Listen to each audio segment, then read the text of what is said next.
Hey guys, welcome back to the channel. This is story about what if neglected Naruto wakes up Minato from his grave part 1. Before I start, please do support for more amazing content and comments for part 2. Do consider to subscribe my channel and share my video to your friends and check out the description as well. Let's start the video. In the middle of a dark forest, a massive, chakra-infused paw thundered into the ground. The earth trembled in a 10-kilometer radius. Red tails whipped through the air, throwing immense cyclones tearing through the woods, uprooting even the largest trees from their holdings. Kurama was on the run. Dead shinobi littered the trail of destruction behind him. Having been trapped for nearly 100 years, the Nine-Tails' moment of freedom would have been an occasion to celebrate if it weren't so ruined by having his mind and body enslaved to the damnable Uchiha and its thrice-accursed Sharingan. The fox grit its teeth in anger. I'm gonna wipe out that shitty clan and their shitty eyes. He could sense hundreds of shinobi coming toward him from the direction of Konoha. In fact, the first wave was about to reach him at jutsu distance. They probably wanted to capture and seal him back into the Uzumaki girl's body. Not a chance. For all the fox's overwhelming power and stature, the pursuing shinobi did not falter. Leaping high into the air and bouncing off trees and debris with chakra-supported balance, the ninja managed to avoid the worst of the otherwise devastating seismic upheavals. Even the powerful cyclones sent to impede them were simply redirected by exceptional winjutsu users. It appeared this particular squad was a lot stronger than the others must be and be. He could sense Kushina's lover from among them. Thoughts of the redhead's sheer anguish and sorrow at the sight of a very dead Namikaze Minato flashed through the fox's mind. Kurama grinned. "Come if you dare!" roared the legendary fox. Its voice thundered all the way back into the distant village. Almost all the villagers, civilian and ninja alike, trembled at its power. 8 kilometers from the village, the fourth Hokage and his squad were about to reach the slow-moving Nine-Tails. If it weren't for its lumbering size, the ninja would never have been able to outpace this beast of seemingly limitless chakra. As they reached the eye of the massive storm of devastation, the Hokage signaled the squad to stop. For the second time since they'd begun the chase, the fourth turned to his wife who was being carried on the back of an ox-masked Anbu. "We're about to approach the Nine-Tails. At such close proximity, I'm not sure even our best could fend off its offensive prowess. Please, Kushina, turn back." Still weak from childbirth, Kushina shook her head lightly. "I've known the Nine-Tails for nearly 20 years now. If anyone can calm its fury and mitigate the damage it could do to the world, it's me. We've already discussed this, Minato.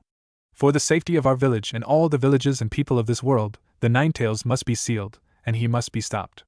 The Nine-Tails is essential to this process. I am essential to this process. I must go. Besides, I want to stay with you as long as possible for these last moments we have together." Minato looked away. He spoke quietly. "If anything were to happen to you, I know. It can't be helped." The redhead uttered softly. The fourth Hokage suddenly shook his head and turned to the waiting fox with renewed determination. Then he turned to the old third Hokage who was standing with them. "Hiruzen, you know what we are about to do. Make sure that my son is remembered as a hero and not feared and hated for being a Jinchuriki." The god of shinobi nodded. "I shall." Minato bowed his head. "That's all I ask?" Turning to his squad, he nodded. "You know what to do." The squad spoke in unison. "Yes, Hokage-sama." Up half a kilometer ahead, the Nine-Tails could be seen looking toward the squad's direction. Its powerful ears had managed to pick up the exchange happening before it. With its curiosity piqued, the fox had temporarily stopped its assault to listen to what the fourth Hokage had to say to its former jailer. Within a matter of seconds, the squad stood before the indomitable fox. Kurama's grin was maddening. "You aren't just going to let me go, are you?" "No, we aren't," the fourth replied. "Nine-Tails, your power and your malice is too much a danger to the world to be allowed to roam free. We have no choice." "Then we are done talking." The fox lashed an immense cord of chakra straight down onto where the squad was standing, creating a massive trench. The earth shook from the heavy blow. Kurama's second blow was deflected by the powerful third Hokage, who had to concentrate an unhealthy large amount of chakra into his staff in order to weather the crushing blow. Suddenly the fox felt a heavy, restraining force hold it down. Gritting its teeth, the Nine-Tails lifted a gigantic rod fall across its back. The third Hokage summoned the fox thought angrily. The monkey leapt to retrieve its shrinking staff and muttered a few words. A mountain bore down on the powerful Bijou. "Who do you think I am?" Kurama roared. With a show of power, the fox whipped its tails around in all its glory, crushing the mountain. Bits of rock and dust showered onto the earth, bouncing harmlessly off the fox's pelt. Then, with a flare of chakra that would later be felt in distant villages, the Nine-Tails shattered the third Hokage's genjutsu. Only then did the fox notice that Kushina and the fourth were no longer there. No wonder he didn't sense the red-headed Uzumaki earlier. She was never there to begin with. Surrounding him on all sides, the squad that came with the fourth had managed to position themselves around the massive creature while it was under the third's genjutsu. They were about to use the most chakra-intensive instance of the Flying Thunder God to transport the fox to the target location specified to them by the Hokage. One of the Anbu, a rabbit-masked girl, said quietly, "For the village." The fox and the squad disappeared with the third Hokage looking on. The rest was up to Minato and Kushina. Although they had all planned for the worst at this final stage, the third Hokage couldn't help but hope that somehow both Minato and Kushina would survive the Ninetales resealing. Several kilometers behind the Hokage monument, a small infant lay in a swath of blankets. Kushina smiled as she looked down at her son, who lay in the center of the sealing array they had prepared for the occasion. Naruto. Don't be picky. Eat lots and grow strong. Make sure that you bathe every day and stay warm. Also don't stay up late. You need lots of sleep. And make friends. You don't need a lot of friends. Just a few. Ones you can really trust. I wasn't very good at it, but keep up with your studies and practice your ninjutsu hard. Remember that everyone has strengths and weaknesses. So don't get too depressed if you can't do something well. Respect your teachers and upperclassmen at the academy. Oh, and this is important, it's about the 3 prohibitions for a shinobi. Be extra careful about lending and borrowing money. Put your mission wages into your savings account. No alcohol until you're 20. Too much can ruin your health, so drink in moderation. Another prohibition is women. I'm a woman, so I don't know too much about this, but all you need to remember is that this world is made up of men and women. So it's only natural to take an interest in girls. But just don't get hooked on bad women. Find someone just like me. Speaking of the 3 prohibitions, be wary of Jiraiya sensei, you know. Naruto, from now on, you're going to face lots of pain and hardship. Be true to yourself, have a dream and have the confidence to make that dream come true. Kushina's voice faltered with a sob. There's so much, oh, so much more that I want to pass on to you. I wish I could stay with you longer. I love you. The redhead looked up at her husband, who had appeared during the latter end of her speech. His expression was inscrutable. They're coming, Kushina. I hope you're ready. The redhead nodded. I am. Their eyes met, and Kushina smiled before falling into a bout of coughs. Blood dribbled down her chin. Her internal organs and chakra system were irreparably damaged by the birth and the Ninetales' escape. No Jinchuriki had ever survived having a bijou torn out of its grasps. Not only was the woman frail from childbirth, even with proper medical care, her odds of survival were abysmal. As it stood, it was only her strong will and the Uzumaki's amazing regenerative powers that were keeping her alive. Uzumaki Kushina was dying. Without warning, the Ninetales appeared before them along with the squad responsible for its appearance. Every single one of them were dead from chakra depletion. Not even given a second to regain its bearings, Gamabunta, who Minato had summoned beforehand, jumped on top of the fox, pinning the monster's head into the earth with its fork. Kurama snarled. Yandere-me, Gamabunta struggled, and barely managed to hold on. Swiftly, the 4th activated the 8 trigram seal. Hack Fuin. The fox widened its eyes in despair. Ethereal chains flew from the belly of the blonde infant before it, and bound it in an unbreakable hold. Kurama glared at the blonde Hokage. The hatred in his eyes were unmistakable. Release me and your death shall be swift and painless. Ignoring the belligerent behemoth, the 4th turned to his wife. The Ninetales chakra is too much for the seal. I'm going to have to split it in 2.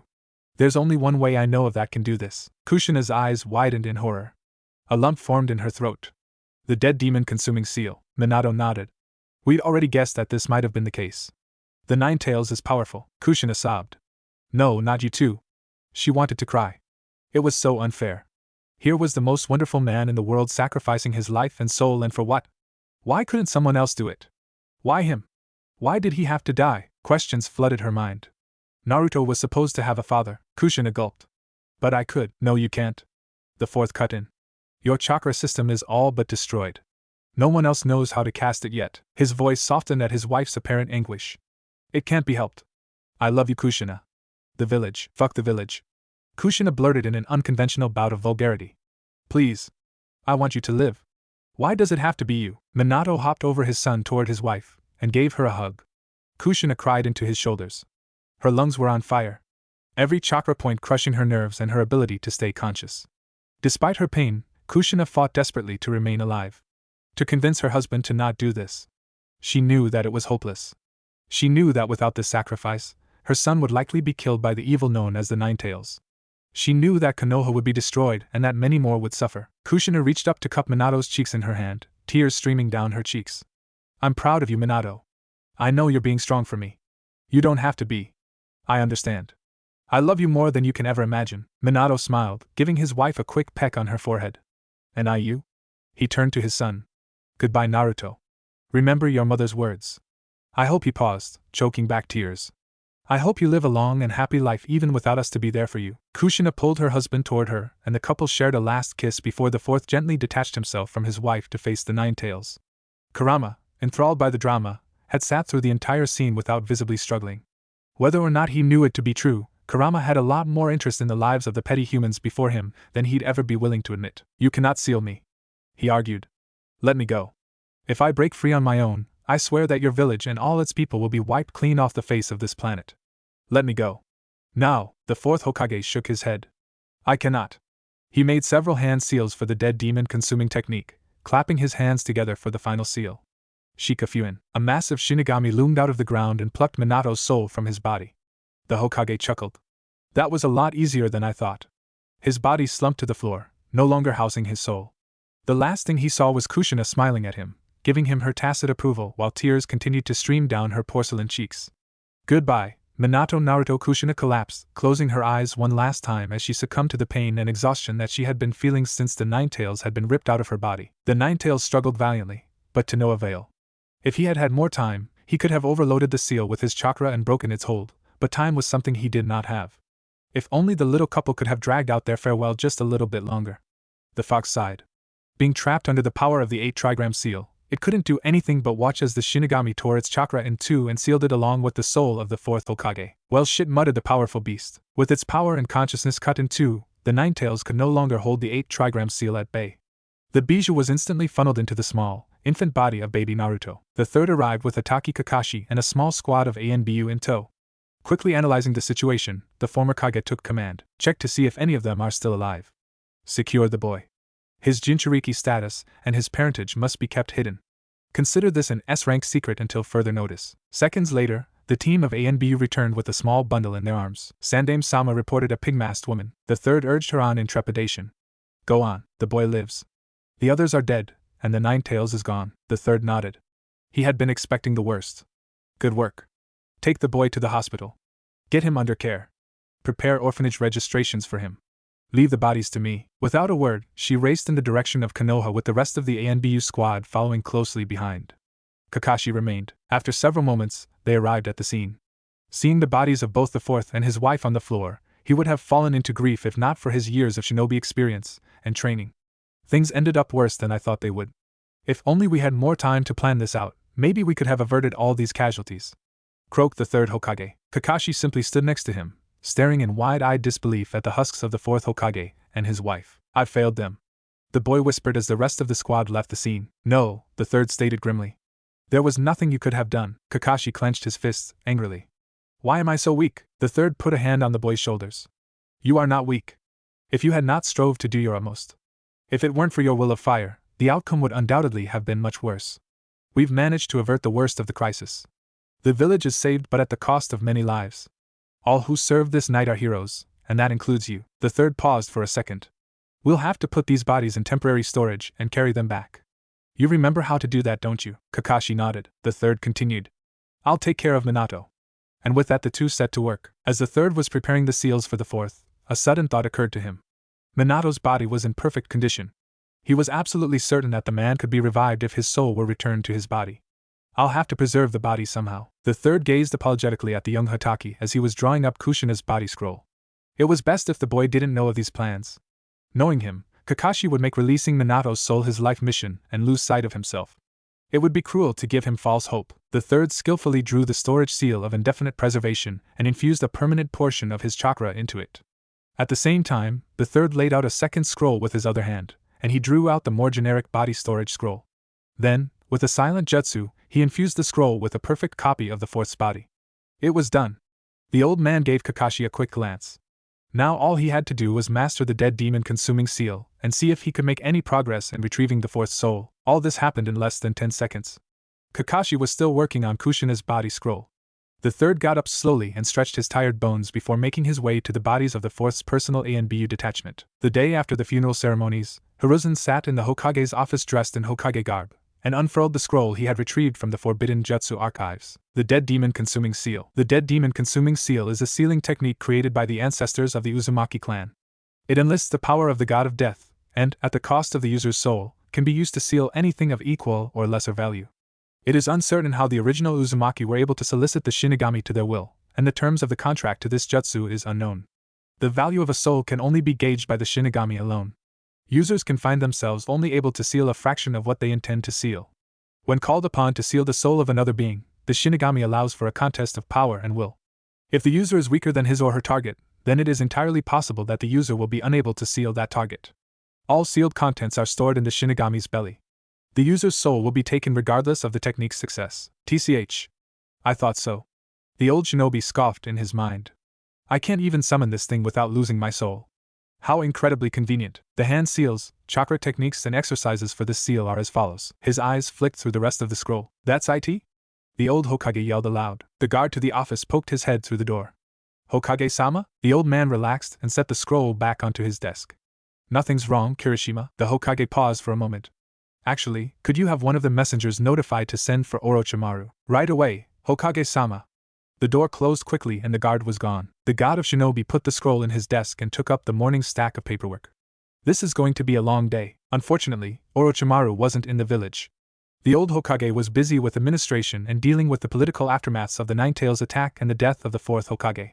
He would not pick up his Revive Minato project until his student showed up. As it happens, it wasn't until the month after the night of the Ninetales attack that Orochimaru's face was to appear in the village again. And so it was that afternoon, while the Hokage was smoking away his break period, that Orochimaru slithered into the office in the guise of a snake. You wished to see me, Sasuratobi Sensei? The Hokage chuckled. I didn't think you enjoyed such informalities, Orochimaru-kun. Even if it's snake-related. The snake bore its fangs in a wry smile before changing into the form of a pale, long-haired man. A change of scenery, Sensei. Everyone needs it once in a while. Yes, especially you, the old man agreed. You're as pale as ever. You should really get more sun. Staying in those labs all day can't be very good for your health. Orochimaru's pale lips quirked. On the contrary, Sensei, I'm healthier than ever thanks to some of my laboratory ventures. It's very nice seeing you again, Sensei, but you can't have called me here just to catch up. What is it you need me for? The Hokage gave his former pupil a sad grin. Diligent as ever, I see. Well, he reached into his desk, pulled out a scroll, and handed it to his disciple. This is the scroll for the dead demon-consuming seal. What do you know about it? Orochimaru glanced through the scroll without reading it. Sensei, this scroll already describes the technique and its usage fully. Why do you ask? The Hokage rolled his eyes and shot the pale man with an accusing look.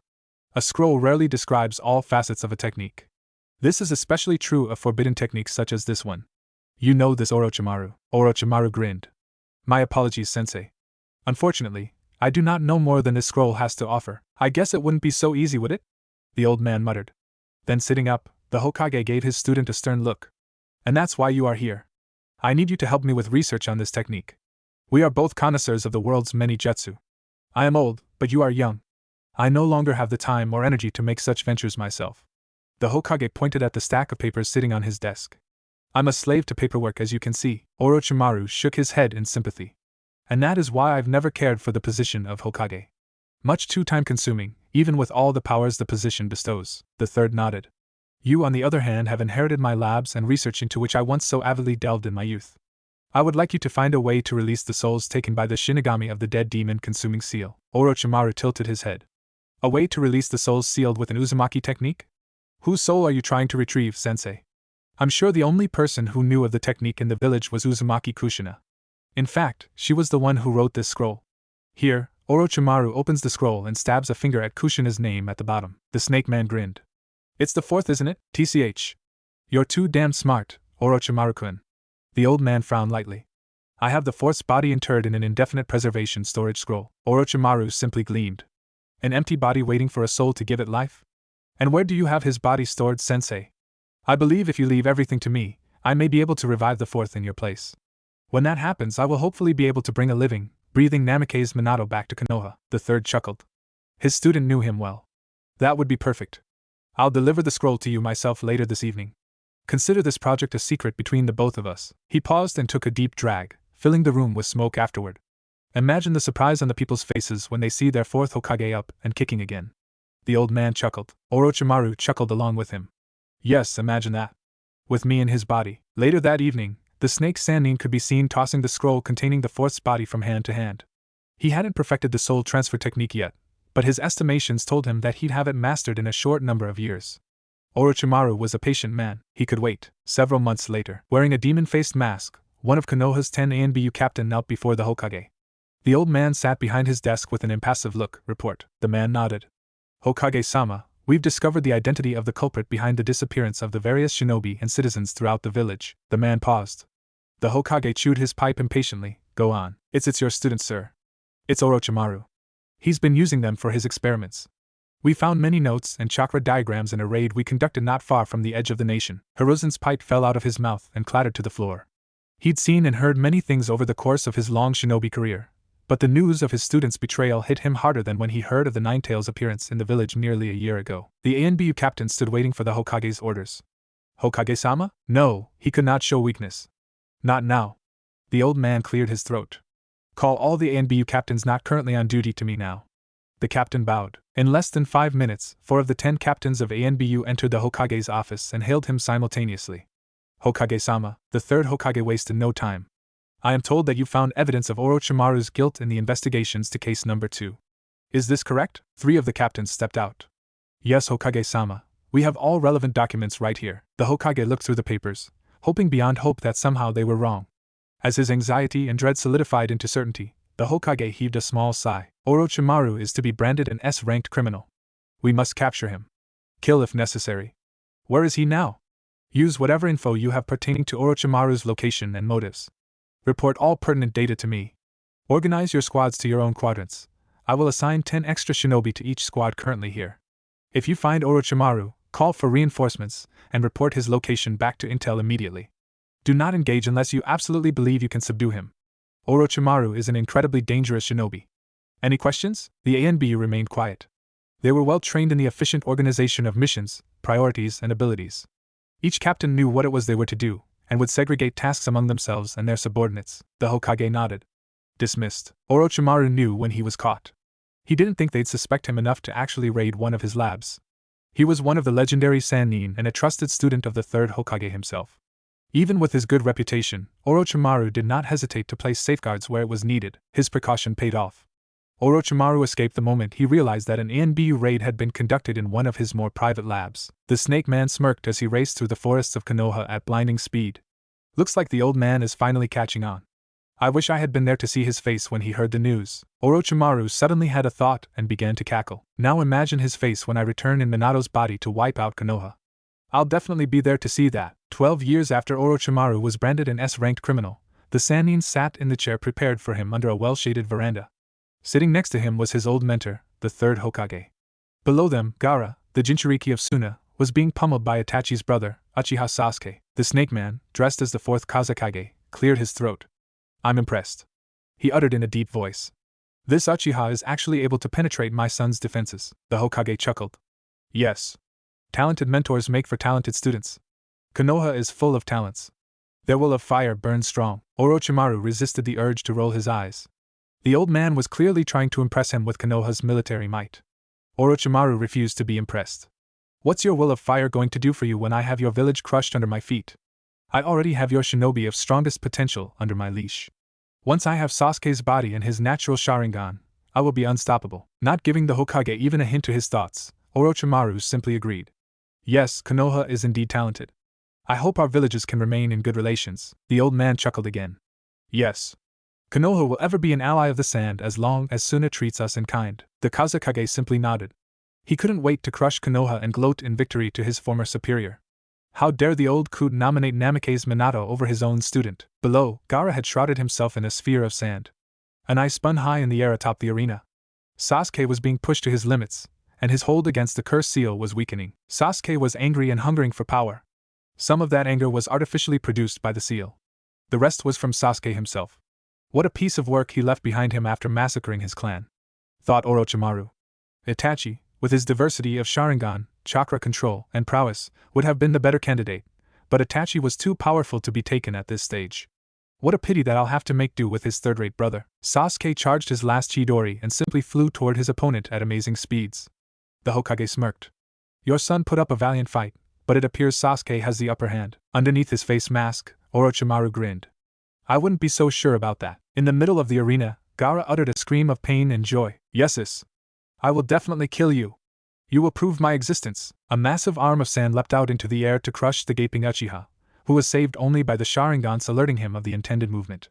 Leaping back, the supposedly victorious Uchiha stared wide-eyed as Gaara, despite being struck by the Chidori, not only remained conscious and standing, but seemed to be growing stronger and more threatening. In the stands, Kabuto had already activated his wide-area genjutsu.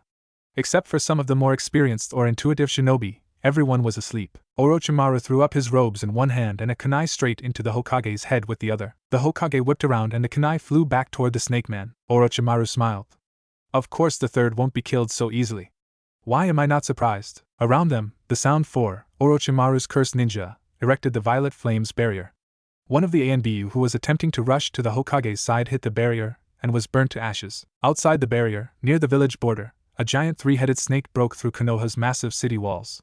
Below, Gaara, the Jinchuriki of the one-tailed Bijou, had collapsed mid-transformation and was being evacuated by his siblings. Orochimaru. The Hokage seethed. What did you do with Minato's body? What? Orochimaru blinked. After all this time, that's what you want to talk about. Not what were you doing all these years, Orochimaru, or what is the purpose of the cursed seal, Orochimaru, or why did you betray the village, Orochimaru, really, sensei? Minato of all things? I'm disgusted. Orochimaru dug his fingers underneath the folds of his eyelids and lifted the skin off his face. The third's eyes widened in surprise. Snake-like eyes stared back at him from the face of the fourth Hokage. Minato! Why? Why are you doing this? Minato's face cracked into a smug smile. Sarutobi-sensei. I knew you'd gone old, but this? It seems you've really lost your touch. It's me. It's Orochimaru. The old man's mouth gaped. His mind instantly registering what Orochimaru had done. Anger, regret, sorrow, and despair writ themselves on the old Hokage's face. The fourth's voice floated across the rooftop. I've got to say, sensei, coming here in Minato's body was completely worth the trouble. You should see your face. To think I'd see the face of Sarutobi Hiruzen, god of shinobi, looking so pitiful. Orochimaru cackled. Outside the barrier, one of the ANBU spectators voiced a similar shock at what they saw before them. That's the fourth. What the hell? That's the fourth. Orochimaru cackled louder before a stream of flames struck him with full force. Disappearing into the fire, the snake man gave a terrible scream of agony. The Hokage closed his eyes and muttered an apology. Minato, he grit his teeth, I should have just let you rest. To have Orochimaru defile your body like this, I am truly sorry. For the first time in years, the old shinobi cried, allowing tears to form in his eyes and flowed down his weathered cheeks. Looks like taking the fourth's body is paying dividends. How nice of you to have sacrificed so much chakra to preserve this body for me. Orochimaru rose from the ashes from where he stood before the flames had disrupted his gloating. He was still wearing Minato's face. If you must know, Sasuke is going to be my next body. After I take Sasuke, I'm going to dump the body of your precious Minato into some ditch in the middle of nowhere after I've dissected it into 1,000,000 pieces. Orochimaru laughed some more. He loved this. He loved speaking in the fourth's voice. He loved the looks of horror and despair his old mentor was giving him. Minato calmed his hysteria. This has been so very entertaining, Sarutobi-sensei, and the fun is only just beginning. Orochimaru began the impure world resurrection of the first and second Hokage, but found that he could no longer move. The third stood before him with his palms clasped together. No! Orochimaru screamed internally. He knew what was happening. The old bastard is using the dead demon-consuming seal to seal away my soul. Minato's face sneered in an ugly grimace. Sarutobi. You've gone too far. With a stubborn will, Orochimaru fought the third's hold over his soul. After all I've done to achieve immortality, I can't lose it here. Not like this, the third grit his teeth. I must atone for what I've done to Minato's body. Orochimaru's soul must be removed. For the sake of the fourth, for the sake of the village, and its people, for the sake of my family. His hands squeezed together even tighter. The Hokage unclenched his teeth and roared in a show of extreme effort. Orochimaru grunted. If things kept up like this, he was going to lose his soul. The Sannin became desperate. No, sensei, please. You do not want to do this. I am your student. You trained me, you raised me with high hopes. I am like a son to you. Release my soul, you old fart. The third's hold on Orochimaru's soul was iron strong. Even the Sannin's stubborn will could not overcome it. With a final gasp, Orochimaru's soul was finally torn from his body. As the old man was losing his consciousness, he silently voiced his last thoughts. Shinigami. If the value of my soul is sufficient after this exchange, return Minato's soul to his body. With that, he collapsed. Sarutobi Hiruzen was dead. Across from him, Minato's body crumbled. The Sound 4 looked on in horror. Orochimaru was not supposed to lose. Taiyuya was first to speak. Let's get the fuck out of here. The others nodded. With practiced timing, the four ninja released the violet flames barrier and ran off. The ANBU captain waiting outside wasted no time in reacting to the situation. Don't let them escape, capture them. The other ANBU wordlessly leapt away to pursue the escaping Sound ninja. Down below, the Suna invaders had been subdued. Not too far away, the three-headed snake had been crushed by the toad sage, Jiraiya. Nearly 6 kilometers out from the village, Gaara lay in a heap of blood and tears as his forehead was dealt a heavy blow by Naruto's thick skull. Orochimaru was dead. Suna had surrendered. Konoha had survived the invasion. On the rooftop where the battle between Orochimaru and the third Hokage had occurred, the remaining ANBU captain who had been watching the entire exchange outside the barrier was now kneeling next to the old Hokage's body. Tears fell hidden behind her tiger mask. You were a wonderful shinobi who fought for his people, a shinobi who loved his village with all his heart. Your sacrifice will be remembered. We shall carry on your will of fire, Sarutobi Hiruzen. Many other shinobi who had also gathered around the body of the third when the barrier fell nodded in agreement. More than a few were openly weeping. Among them, Kakashi stood with his eyes closed in silent respect to one of the greatest human beings that Konoha had ever produced. Suddenly, one of the censornin broke the crowd's reverie as he noticed the presence emanating from the spot where Orochimaru had fallen. The enemy, he's still alive. Kakashi's shinobi reflexes went on high alert. The enemy is still alive? The former ANBU assassin flashed across the rooftop with kunai in hand. As he was about to plunge the weapon into the head of the unconscious man, he stopped. His eye widened in disbelief. Impossibly but unmistakably, the man lying across the tiles of the roof, it was the fourth Hokage. It was Namikaze Minato. Several other shinobi appeared at Kakashi's side, several with very similar reactions. The man before them looked exactly the same as he did 12.5 years ago. His identity was unquestionable. A couple of shinobi, masked ANBU by the looks of it, took the initiative and wordlessly took the fourth away for medical attention. The others quickly followed suit. Kakashi stared after them, whispering under his breath. It can't be. His eyes flicked open without warning, and he found himself staring at the distinctive wooden creases of a Konoha hospital room ceiling. Disoriented, the blonde shinobi blinked. This can't possibly be the Shinigami's belly. A sudden clatter sounded nearby, and he turned to find a masked man rushing to his bedside. Minato-sensei. You're awake. The former Kage examined the man who had addressed him with such familiarity. Who are you? His sky-blue eyes focused on the mop of white hair and the chiseled, masked face. He could recognize the hair and the mask anywhere. Kakashi? Kakashi nodded. You look so much older. How long was I gone? The blonde looked around. How am I alive? How did you save me? Wait. Minato had a sudden thought, and he sat up aggressively. Is Kushina alive too?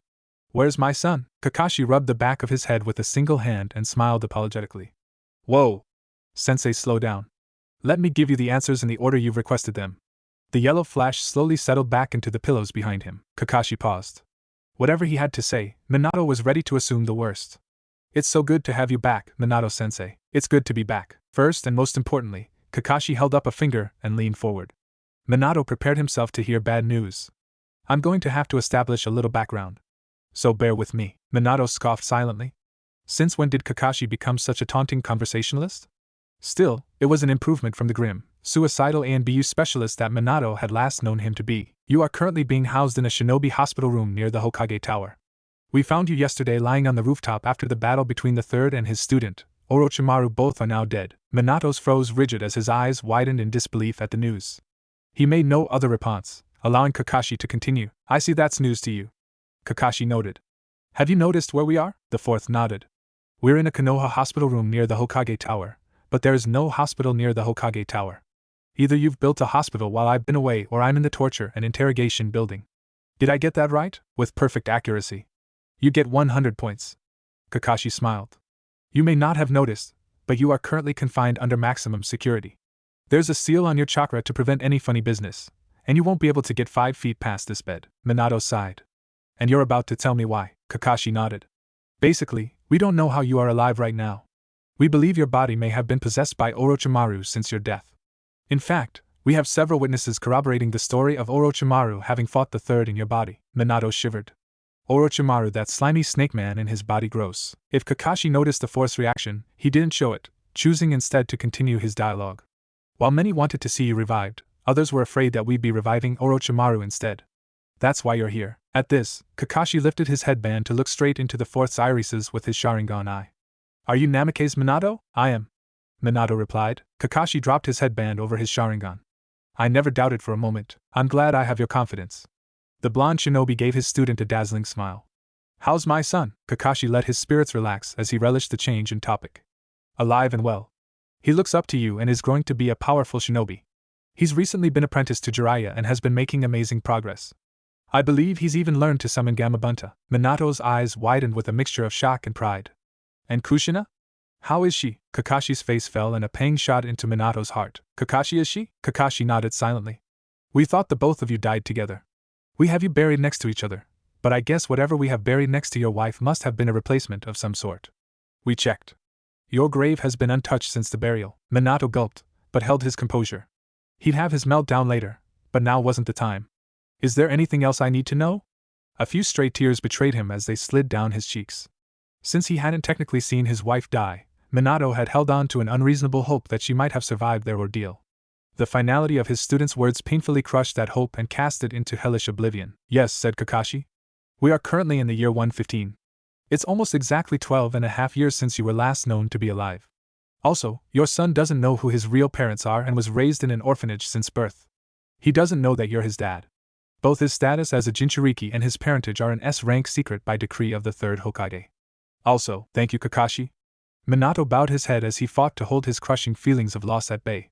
Despite having expected it, the news of Kushina's death had still dealt a heavy blow to his heart. He didn't want to offend his student, but he was barely able to register anything else. There was no point in making Kakashi speak any further. Kakashi stood up silently. It was nothing. I guess I'll be leaving you then. We'll have you out of here soon. I think you'll be happy to find that your former place of residence has been cleared for your return. I'll visit you when you get back. The white-haired ninja stalked off slowly, but paused at the doorway. Sensei, remember what you told me when I tried to get myself killed on suicidal missions after Rin's death? Slowly, Minato recited from his perfect memory. She wouldn't want you to throw your life away in sorrow. Life is precious. Live, Kakashi. Live to carry on her will of fire. Kakashi nodded and left. When the door closed, Minato hung his head and cried. The temporary leader of the village, Shikaku Nara, stood next to the head of the torture and investigation department. He had been alerted of the Force Awakening and had arrived swiftly to hear whatever it is he needed to hear. Kakashi appeared before them with a quick shunshin and bowed. The Jounin commander watched him expectantly. So? Is he the fourth or is he Orochimaru? Kakashi responded immediately. He's definitely Namake's Minato, leader. The man has no memories of the 12.5 years since he was proclaimed dead. We can carry on with the plans we've had in acclimatizing him to Konoha and perhaps even the Hokage role. Shikaki gave a sardonic smile. That's if he wants it. Make sure you visit him when he returns home. You and Jiraiya are the only close relations he has left from his time. Kakashi responded affirmatively. Yes, leader, you are dismissed. You will be notified when you are next needed. Kakashi remained standing in place. Leader, the man isn't very receptive at the moment. He's grieving his wife's death. If you're looking to talk to him, I think you should wait until some other time. Shikaku nodded. Duly noted. Dismissed. The Jounin commander turned as Kakashi gave a salute and left. Thank you, Ibiki, for so swiftly setting up the accommodations for the fourth. You've done a great job. We'll meet again when you are next needed. It's time for me to head back to run some more disaster control. Shikaku began to turn away but stopped. You know what? Why don't we get some drinks later? Shikaku Ibiki considered the proposal. Sure. Let's go to that bar near Jounin headquarters. Why don't we invite some of the others too? We'll drink you to the ground and good luck with the paperwork. Shikaku scowled. TCH. Being the Hokage sucks. Ibiki laughed as the Jounin commander left the TNI department. It would take the TNI specialist several hours to remove the chakra seals and barriers that had been put on and around him. They'd spent that time bringing him up to date to all the key events that have occurred in the village during his absence. Orochimaru had been branded an S-rank missing nin after being found guilty for kidnapping and experimenting on tens of civilians and shinobi from the village.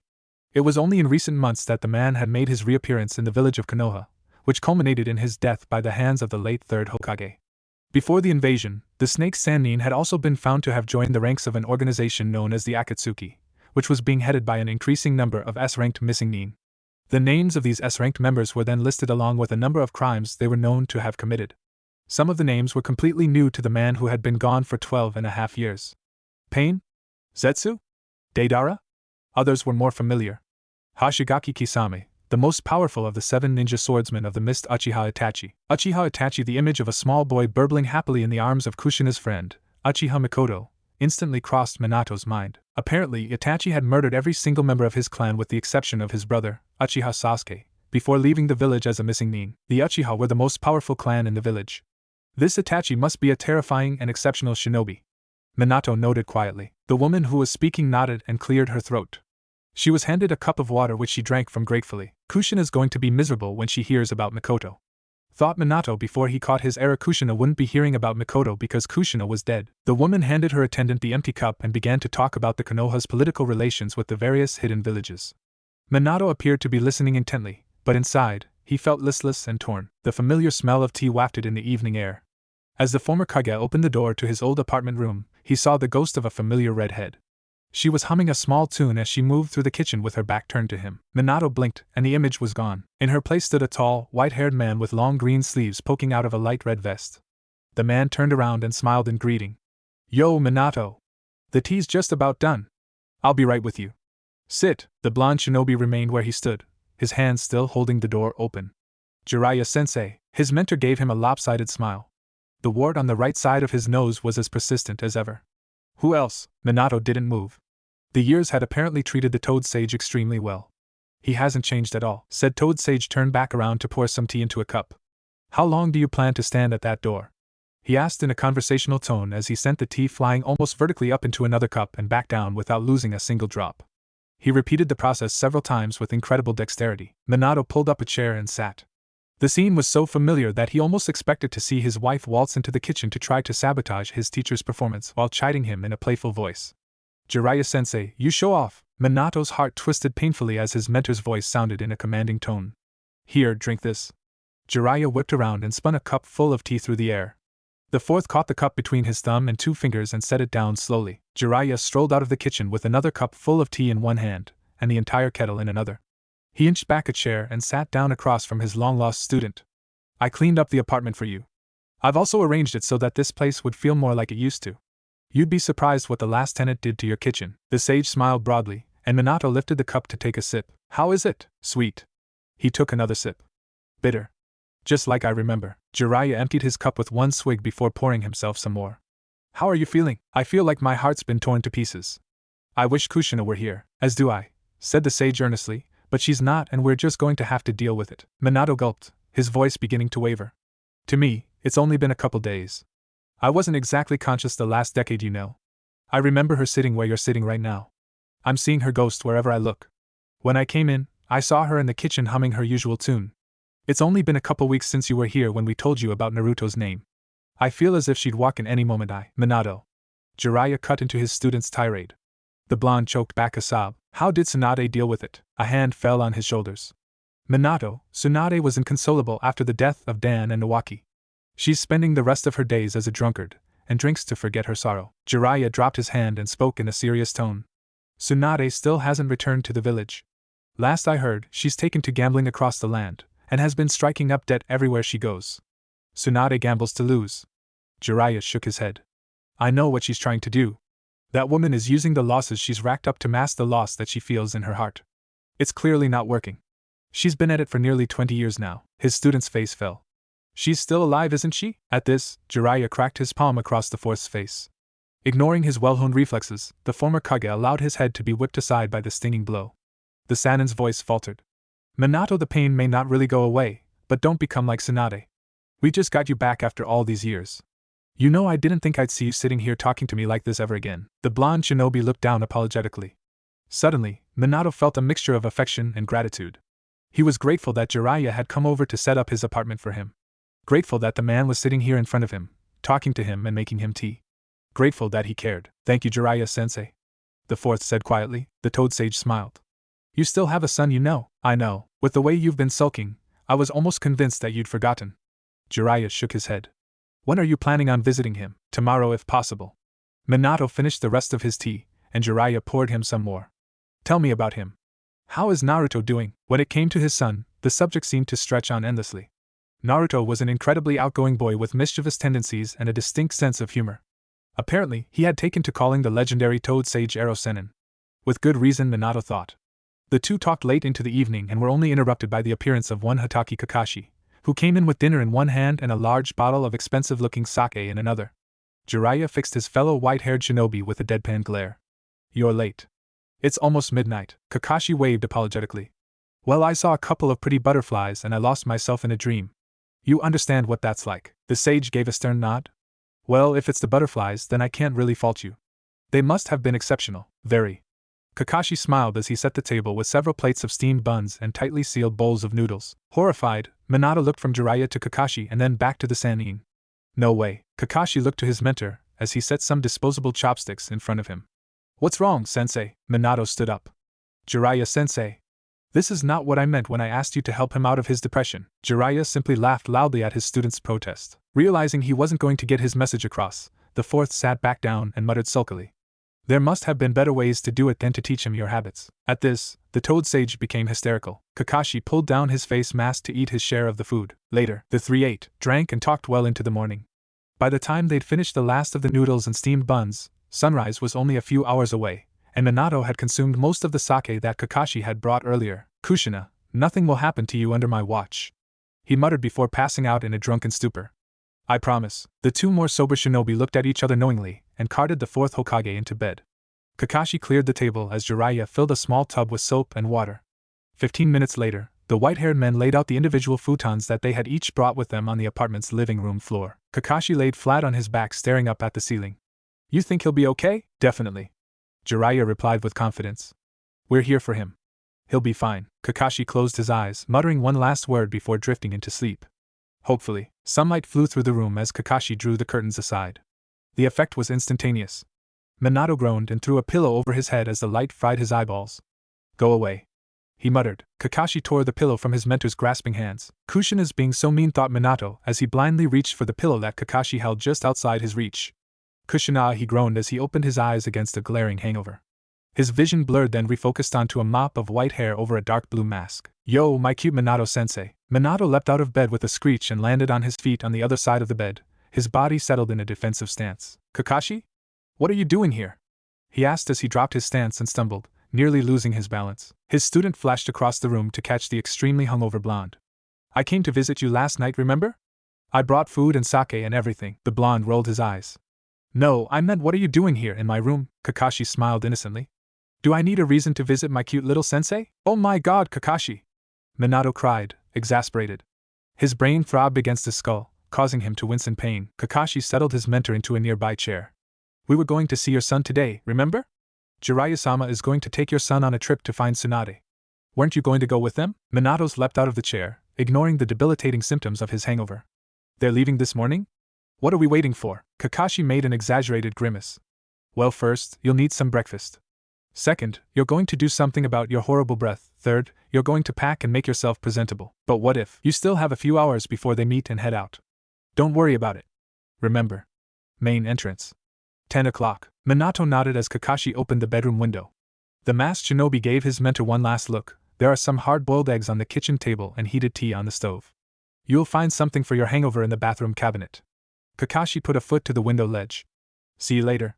He leapt out into the streets and was gone before Minato could respond. The blonde felt ashamed with himself as he stumbled into the bathroom and turned on the water for a cold shower. Kushina would be so disappointed with me.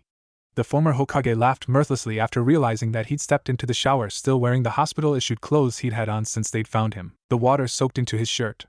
He peeled the pieces of cloth off his well-preserved body and half-expected Kushina to walk in and join him. The playful, sing-song chime of her voice sounded through his memories. Minato, I'm coming in. An image of his wife dancing through the doorway wrapped in a small towel flared through his mind. Tinges of arousal burned at his core before it was consumed by overwhelming grief. What a mess I've become. Jiraiya swallowed the hard-boiled egg he'd nipped for breakfast and gulped down the rest of the tea from his bottle. I've definitely had better, he thought with a gaping yawn. It was a little after dawn, and he'd only had about 3 hours of sleep. Oh well, it's the life of a ninja. I'll just have to deal with it, he mused blandly. Jiraiya reached up and snapped a small branch from the tree he was sitting in and whittled it down with a bit of wind manipulation. The toad sage then began picking his teeth as he scanned the streets for women to ogle. Jiraiya frowned.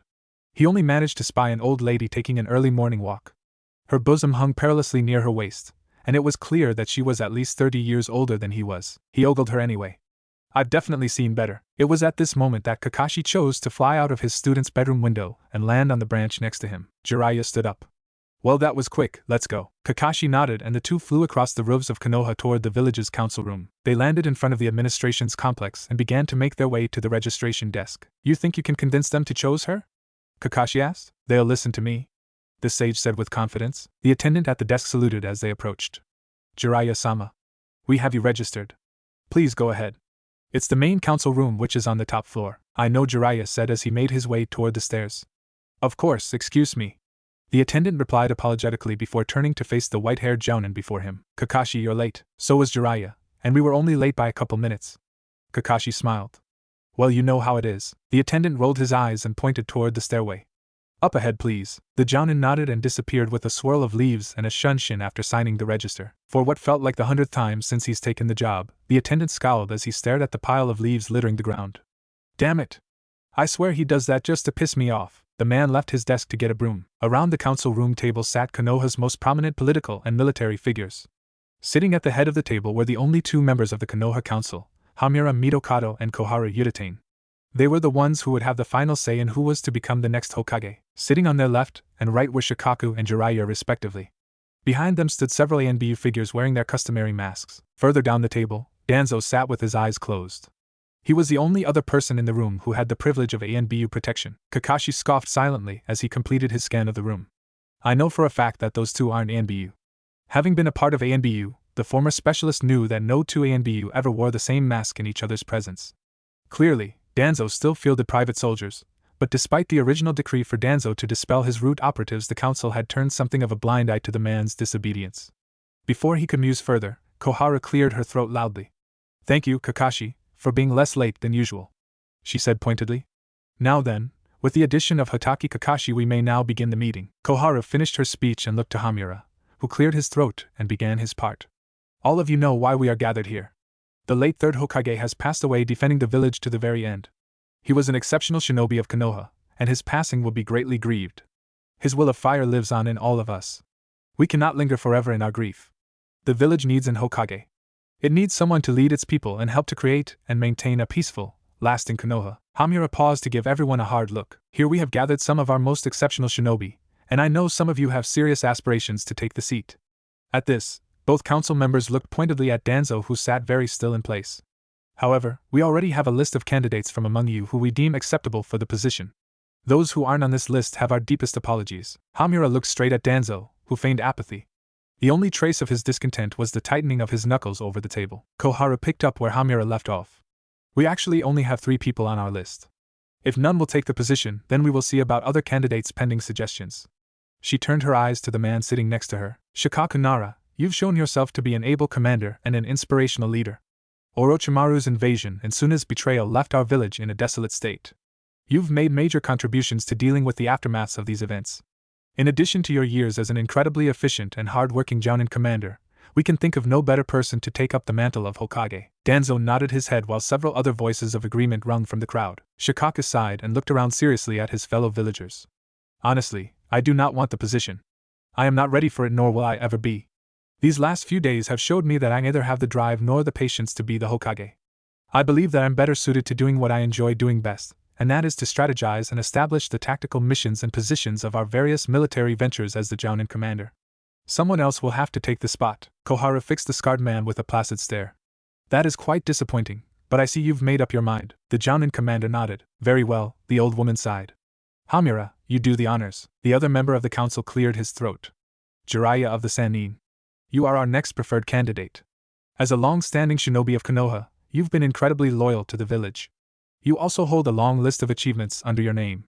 You were a major figure in the Third Shinobi War and have proven yourself a powerful shinobi. You were teacher to the 4th Hokage, and your students have grown to become exceptional shinobi in their own rights. At this, the Tiger Mask ANBU nodded in agreement as Hamura continued speaking. You're a born leader, a guide to those in need. The result of your guidance has always been exceptional. You are well versed in the politics of our village and can become Hokage with ease. The Toad Sage chuckled lightly and rubbed the back of his head. You're making me sound better than I really am with the way you're laying it on, Hamura. He dropped his hands and shook his head.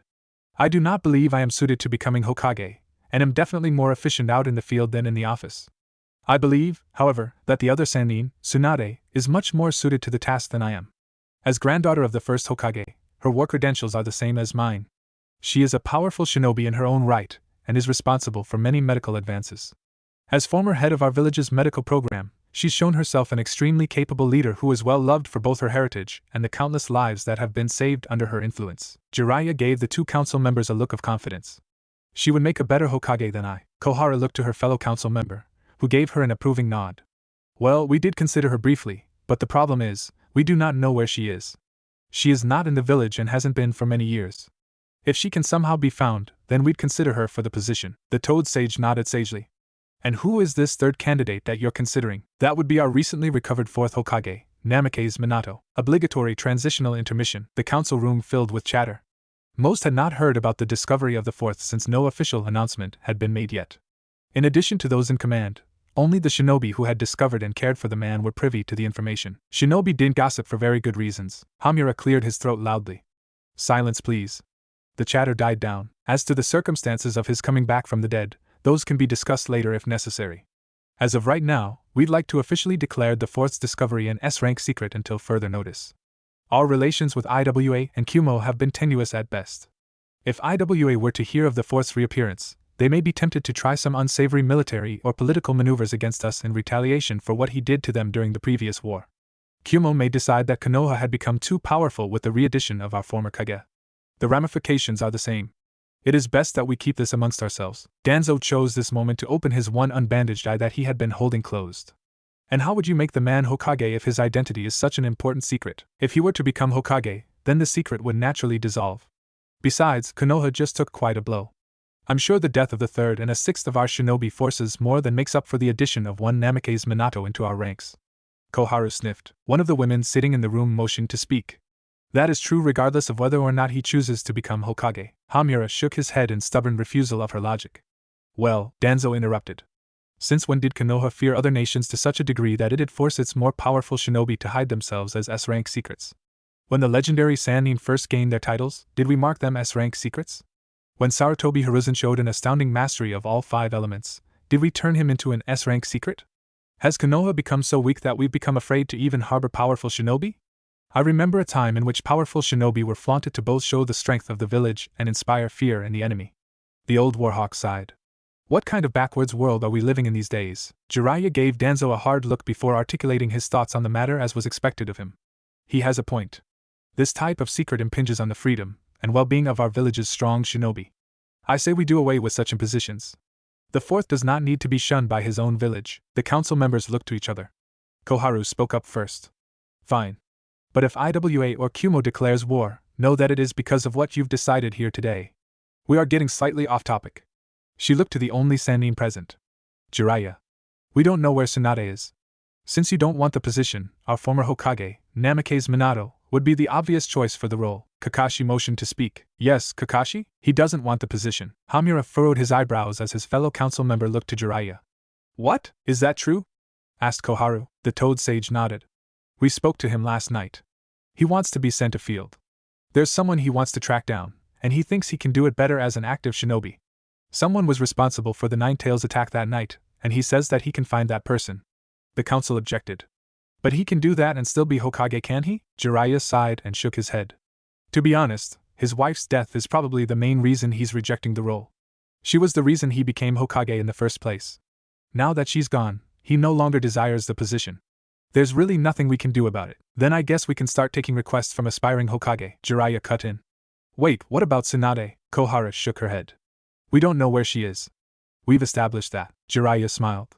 He'd been keeping track of his teammate since she left nearly 20 years ago. Actually, I've recently gotten some very reliable information from my network and can almost pinpoint her exact location. If you give me a couple weeks, I'll have her back in Konoha in time for the official Hokage selection. Jiraiya paused to let his words sink in. The council members talked to each other for a few moments before reaching an accord.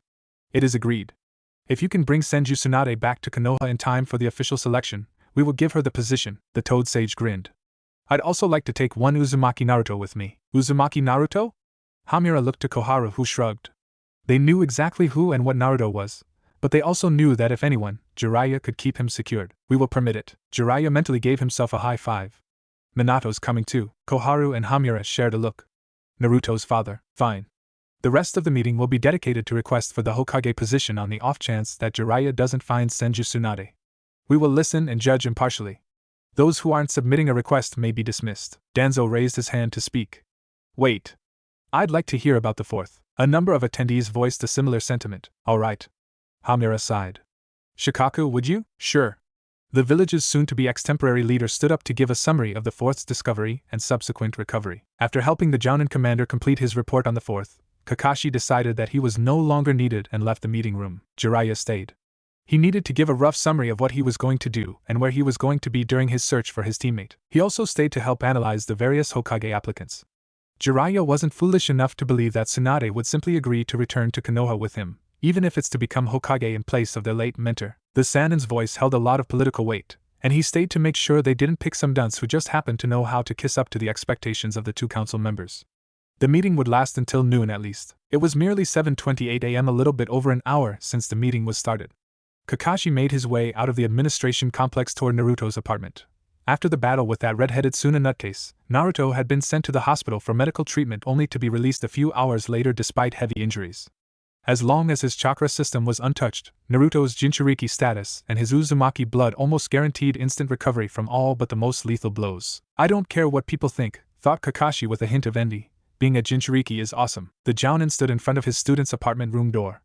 Now, how should I go about doing this? Kakashi snapped up a sheet of paper and brush and wrote. 10 o'clock, Konoha main gate. Don't be late. Kakashi. He was about to stick the note on the door when he had a better idea. Crumpling the paper, the Jounin opened the door to Naruto's apartment and walked in. He was going to have to remind the kid to remember to lock his front door. A soft snore emanated from further inside. He began to make his way through the clutter of things littered around the floor. What's with all this shit? He thought before reaching the source of the snoring. Naruto was lying in the corner of a dark room, asleep as expected. The Jounin reached up to lift the thick curtains of the window above Naruto's bed. As the light filtered into the room, Naruto scrunched up and stuffed his pillow over his head with a groan. Kakashi pried the pillow out of Naruto's hands, and he held it just outside of the boy's reach. Naruto grasped blindly for his pillow. What the? He muttered sleepily. He opened his eyes to the sight of a masked Cyclops. Yo, my cute student. Naruto leapt up with a screech and clambered to the other side of his bed, stopping only when he had his back glued to the wall. Kakashi-sensei, what the hell are you doing here? Kakashi thought as he plastered an innocent smile onto his face. Deja vu. Do I need a reason to visit my cute little student? Naruto remained stuck to the wall in horror. No, seriously, Kakashi-sensei. What kind of sensei sneaks into his 12-year-old student's room in the morning while he's sleeping? That's creepy. I didn't know you were a pedophile. The word's pedophile, and I don't think it means what you think it means. Naruto relaxed and crossed his arms with a frown. Well, that still doesn't explain what you're doing in my apartment, near my bed and holding my pillow. Give me back my pillow. Kakashi tossed the pillow toward the blonde, who caught it with a self-righteous pout. The blonde slid his back down the wall and sat cross-legged. His hand went to his chin in an exaggerated thinking position. Kakashi-sensei, if you aren't here to mess with my apartment or to harass me, then you must be here to give me something super awesome and important before you leave on a long trip. He looked up at his mentor expectantly. Am I right? Kakashi tapped his masked chin. Partly.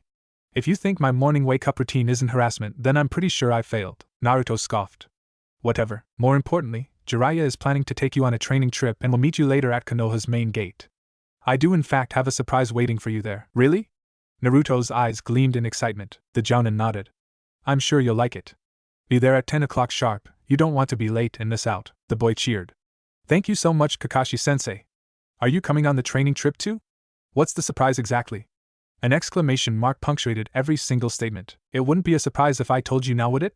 Kakashi smiled before adopting a slightly heavier tone. And no, I'm not going. I'll have to take care of Sasuke. He's still not fully recovered from his injuries, and his curse seal has been acting up even more frequently since the invasion. The smile almost literally melted off Naruto's face. I hope Sasuke's okay. I wish he'd stop pushing everyone away. The blonde's face drooped. Sometimes I think he forgets that he has people who really care about him. Kakashi sighed. We'll get to him eventually. Yeah. Naruto beamed at Kakashi's words. We won't let him become a gloomy loner. Not on our watch. Kakashi nodded as he turned to leave. Not on our watch. I'll see you later. Naruto called to his mentor. Hey, sensei, what is it? Are you going to visit Sasuke now? Can I go with you? Kakashi thought for a moment, then nodded. Sure. They're still fixing him up, but he should be out in a couple days. We'll have to go now if you want to see him before the trip. Naruto jumped up. Okay. Give me 5 minutes and I'll be right out. You better wait for me. Kakashi watched the blonde fly around the apartment in practiced ease. With a shake of his head, the former ENBU specialist slowly made his way back out of the cluttered apartment room. Uchiha Sasuke was bandaged in several casts. He lay on a bed in a Konoha hospital room feeling exasperated and bored. I need to train, he thought. I need to get stronger. How could he ever beat Itachi lying wounded in a hospital bed? These and other thoughts plagued his mind as he once again thought back to the fight between Naruto and Gaara. Since when did Naruto become so strong? Since when was he contracted to such powerful summons? Not only that, but Naruto's ability to fight and think on the fly was something that Sasuke recognized to be a distinct advantage that the blonde had over him. The raven-haired genin began to scorn himself. All I did was use the Chidori and rely on my Sharingan to cover everything else. There was also no point in denying the fact that Naruto had massively superior chakra reserves. Sasuke knew from personal experience that the scale at which Naruto used the Kage Bunshin wasn't something that could simply be copied. It was at this point that Sasuke made his ultimatum. He could feel instinctively that the curse seal could be used to make him a lot more powerful. He'd heard that the 4 ninja that Orochimaru brought with him were not only able to hold back entire squads of A and BU while their master fought the Hokage, they were also able to individually hold off and evade A and BU pursuit. Sasuke decided that he would seek out this power and return to face Naruto in single combat. If I win, I'm leaving the village to find these other curse-sealed shinobi and see what they can teach me. If I lose, then maybe Naruto's right. Maybe strength does lie in hard work, friendship, trust and connections. Sasuke smirked. Yeah, right. The nurse who had been caring for him came around to update him on his physical condition before leaving for the night. All your internal hemorrhages have been pretty much fixed. Your bones will be regrown by tomorrow. You were lucky that they were clean fractures, otherwise you'd be in here for a few extra days. Sasuke sighed. Yeah, that's what you told me when I first came in. The nurse gave him a look. Did I? Well, I must have completely forgotten. Have a good night then, Sasuke-kun. With that, the nurse turned her heels and left. Sasuke closed his eyes and fell asleep just as the night shift began. The next morning, he was jarred awake by the sound of the most annoying voice in the world. Sasuke! Are you awake? Are you okay? Sasuke winced. Naruto was loud. Yeah, I'm awake, no thanks to you, Dobe. Naruto sighed with exaggerated relief. Phew. For a moment there, I thought you were dead or something. If I was dead, Dobe, they wouldn't be treating me in a hospital. Sasuke looked up and saw Kakashi standing further back. TCH. Things are going to be more troublesome with him being here. Naruto laughed and rubbed the back of his head. Well, I'm just glad you're alright. We've been worried about you. Sakura would be here if she weren't also being treated. Sasuke's eyes widened. Sakura's here? Naruto nodded. Yes, she's on the floor below this one in room 3A. She's still asleep, so we didn't bother her. Sasuke gave his teammate a deadpan glare. Yeah, well, I was asleep, and you just came barging right in. Naruto shook his head in apology. Sorry about that. It's just that I'm going on a training trip and I heard I'd have to leave before you're being let out, so I asked Kakashi to bring me here to see you before I go. Sasuke shifted his glare to Kakashi, who was staring down into that orange book he always had with him. Naruto took a breath. Maybe I should go wake up Sakura too, but Sakura's a girl, and well, Naruto paused for a lack of words. You know, Sasuke looked horrified. Naruto's shy? Haven't you asked her out like 100 times? Is the world ending or something? Waking her up is different. There's something called chivalry when you treat a girl you know. Sasuke huffed, amused. And since when did Uzumaki Naruto know anything about chivalry? Naruto pouted. Hey, team. I'll make you eat those words. I know lots about chivalry. For example, I don't just go and wake up girls from their sleep. Sasuke's lips twitched as he fought the smile that was threatening to escape. You're an idiot. In the background, Kakashi felt more than a little relieved as his 2 students bantered comfortably with each other. That Naruto, I can't even hold a candle to him. Naruto's visit with Sasuke lasted a mere 20 minutes. He had to pack and get rid of the perishables in his fridge for the trip. Before he left the hospital, however, he went down to room 3A to visit Sakura by the prompting of his raven-haired Uchiha rival. Luckily, Sakura was already awake and was reading through a medical textbook that Kakashi had brought her from the shinobi archives. As he approached his crush, Sakura put her book down, giving him a small wave and a cheery greeting. It was nice to have visitors. Hey Naruto. Naruto grinned from ear to ear. Sakura-chan. I'm so glad you're awake. That Sasuke was going to make me wake you up. That's so stupid, right? He so doesn't know anything about chivalry. What? Sakura smiled and nodded to mask her confusion. Right. Glad that Sakura was being more receptive than usual. Naruto plowed into his next line of thought. So listen, Sakura-chan. I'll be going on a really long trip and won't be back anytime soon, so this might be the last time I see you in a long time. Naruto looked expectantly at the pinkette. This is where she tells me that she'll miss me and how much she actually loves me and how she doesn't want me to go. What's the trip for? She asked. Naruto withered a little but regained his composure quickly. I'm going on a training trip with Jiraiya of the Sannin, he said proudly. Oh. When will you be back? Naruto shrugged. I don't know. It could be a few weeks. It could be 2 years. Naruto gently took hold of Sakura's hand. I'll miss you, Sakura-chan. Sakura resisted the urge to whack the boy in the back of the head and nodded amiably. Me too, Naruto beamed. When I get back, I'll be so much stronger, you won't even recognize me, Databeo. Sakura shook her head with a small smile. Sure, Naruto. I'll be looking forward to it. Maybe then you'll stop being such an idiot, Sakura-chan. That's so mean. Naruto smiled wryly. I'll stop calling you an idiot when you stop being one. Naruto nodded before changing his tone drastically. Sakura-chan. Take care of Sasuke, team. I heard he's been kind of out of it since the Chunin exams. I know you care more about him than any other person. Don't let him get too gloomy and depressed with his revenge stuff, alright? Sakura tried to give her worried teammate a reassuring smile. Don't worry about that, Naruto. Sasuke's in good hands. Naruto tightened his grip on Sakura's hand. Will you miss me so much that you'd be willing to dump that Sasuke and go out with me when I get back? Sakura rolled her eyes. Not a chance. Now if you don't let go of my hand, it's going to be flying in your face, and trust me, it's going to hurt. Naruto dropped her hand. It was worth a shot. I'll see you when I get back then. As he began walking out of the room, Sakura called out to him. Naruto, yeah? Take care of yourself. Of course. Who do you think I am? Naruto turned back around and struck a wide stance.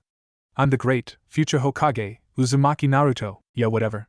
Get out of here. Later then. Sakura-chan. Naruto called before racing out of her room. The pinkette picked up her book. Baka. Later. Sakura heaved a small sigh. She wasn't sure how she felt about Naruto's leaving since he hadn't been absent for that long yet, but the class clown had become a comforting presence to her since they'd been placed in the same genin team. Naruto may have been a loudmouthed idiot sometimes, but his cheery nature and strong convictions had grown on her over the 6 months they'd been together. I'll definitely miss him. Starting 7:30 in the morning, the fourth Hokage set out to see how his village had fared since the Ninetales assault.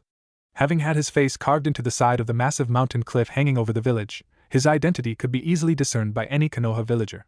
Thus it was to no surprise that his tour began to cause a ruckus in the village. It began when some of the more inquisitive or bold villagers began walking up to him.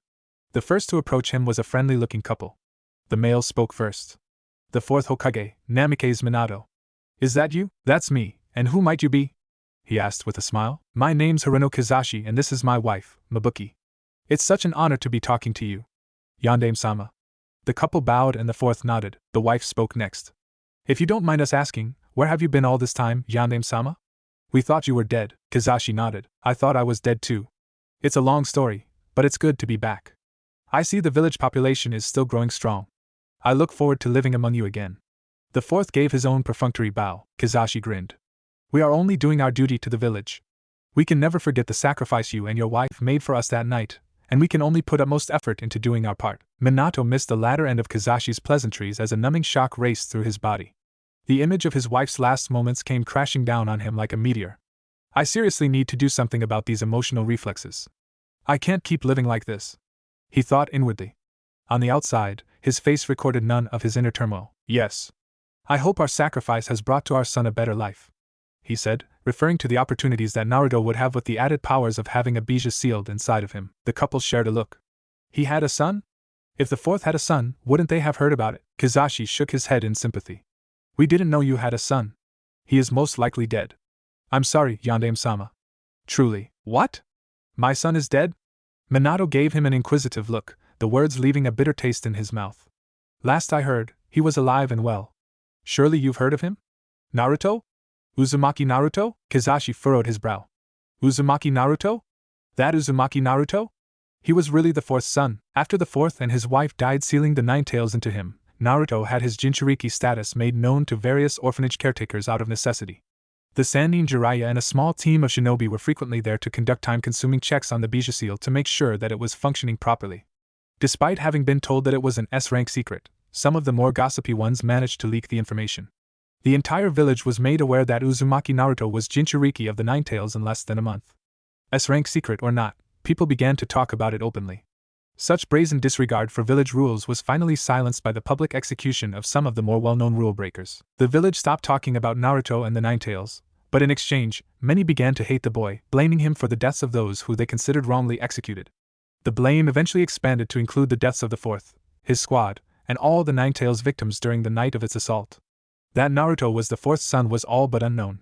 Many thought that his surname, Uzumaki, was given to him in honor of the last Jinchuriki of the Ninetales.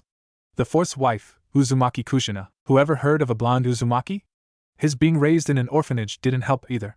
Surely if the fourth Hokage had any offspring, he'd be raised in a nurturing environment by someone important like the third Hokage or Jiraiya of the Sannin. Such were the thoughts of many villagers. Even the less hate-blinded portion of the village chose to shun him to avoid the massive social taboo of siding with him. By the age of 6, Naruto was ostracized by all but a select few individuals, among which included the third Hokage. Those who knew the full truth also happened to be those who knew how to keep their mouths shut. Those who didn't only knew half the truth that the Ninetales tore apart a lot of families and killed many upstanding Konoha citizens. The Ninetales was contained within this boy Uzumaki Naruto. The Ninetales could very well be Uzumaki Naruto. Haruno Kizashi and his wife were one of those who only knew half the truth. Naruto's exuberance had helped to tone down and reverse many people's opinions about him in his past 6 months as a hard-working genin. But that didn't mean that the hatred before didn't exist. Kizashi grimaced inwardly, his expression remaining relatively jovial. Oh, that kid. He's doing well. His wife nodded. Yeah. He's just got a few mischievous tendencies. The fourth smiled in satisfaction. So I've heard. If you have the time, would you two mind giving me a tour of the village? A chance to be seen as one of the first to meet the long-lost fourth Hokage in his return to Konoha? We'd be honored. First, let's take you to see the food market. We could get something to eat while we're there. Mabuki smiled. Minato smiled back. I'll be meeting Naruto at the village gates at 10. Let's try to keep this compacted. Thanks so much for sparing the time. Kizashi nodded.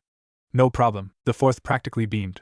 So tell me what you know about him. Who, my son? The couple blanched. As Minato talked to the couple, people gathered around them, keeping a respectable distance. They chatted loudly. What's with the commotion? It's the fourth Hokage. Impossible, I thought he was dead. Let me see. I just heard them talking. He's definitely the fourth. He's so cute. Where's he been all this time? Holy smokes, it's the fourth Hokage. Seriously? A few people began walking up to them to express their thoughts and introduce themselves, opening the floodgates. People came in left and right, hoping to talk to the revered fourth Hokage. The return of one of Konoha's most beloved figures spread through the village in almost no time at all. Minato met with and talked to as many people as possible, detaching himself from his tour guides with an apology. If he was going to get used to living in the village again, it was best that the village got used to having him back. Looks like this tour isn't happening today. Naruto finished packing the few things that he need for the trip: a canister for water, a couple changes of clothes, some eating/cooking utensils, toothbrush, kunai, and a few snack rations. He took a longing look at the things he couldn't pack. Man, I gotta learn how to make those storage scrolls so that I can take more things, he thought sadly. As he made his way to the village gates, he noticed a large, dispersing bundle of people. Curious, he slipped into the crowd and walked up to a random nearby person. Hey, what's going on here? The woman was about 40 years old and had a kind, maternal look. She turned to Naruto and sneered. Scram. Naruto did just that. He turned to a nearby couple. The couple put on huge smiles as they saw him approaching them. Naruto! It's so great to see you. Naruto scrunched his face. Generally, when he approached someone, they were curt and concise. Other times, they treated him with utter contempt, but the worst was when they ignored him as if he didn't exist. The exceptions were few and far between. Usually, the strangers who treated him kindly had ulterior motives. Thus, the couple's apparent pleasure at seeing him put him on edge. Yeah? I don't know you. I was just wondering what was going on with the big excited crowd and everything. Oh, it's your father. The villagers are all so very excited by his return. The woman smiled as if that explained everything. Naruto widened his eyes in an exaggerated show of surprise. He sighed inwardly. Lying to him and raising his hopes didn't even make for a good prank. It was just plain petty and mean. I knew they were up to something. The man spoke up in his lover's place. I've gotta say, Naruto, your father's return to Konoha is nothing short of miraculous. We're so happy for you. Sure, Naruto thought sarcastically as he resisted the urge to roll his eyes.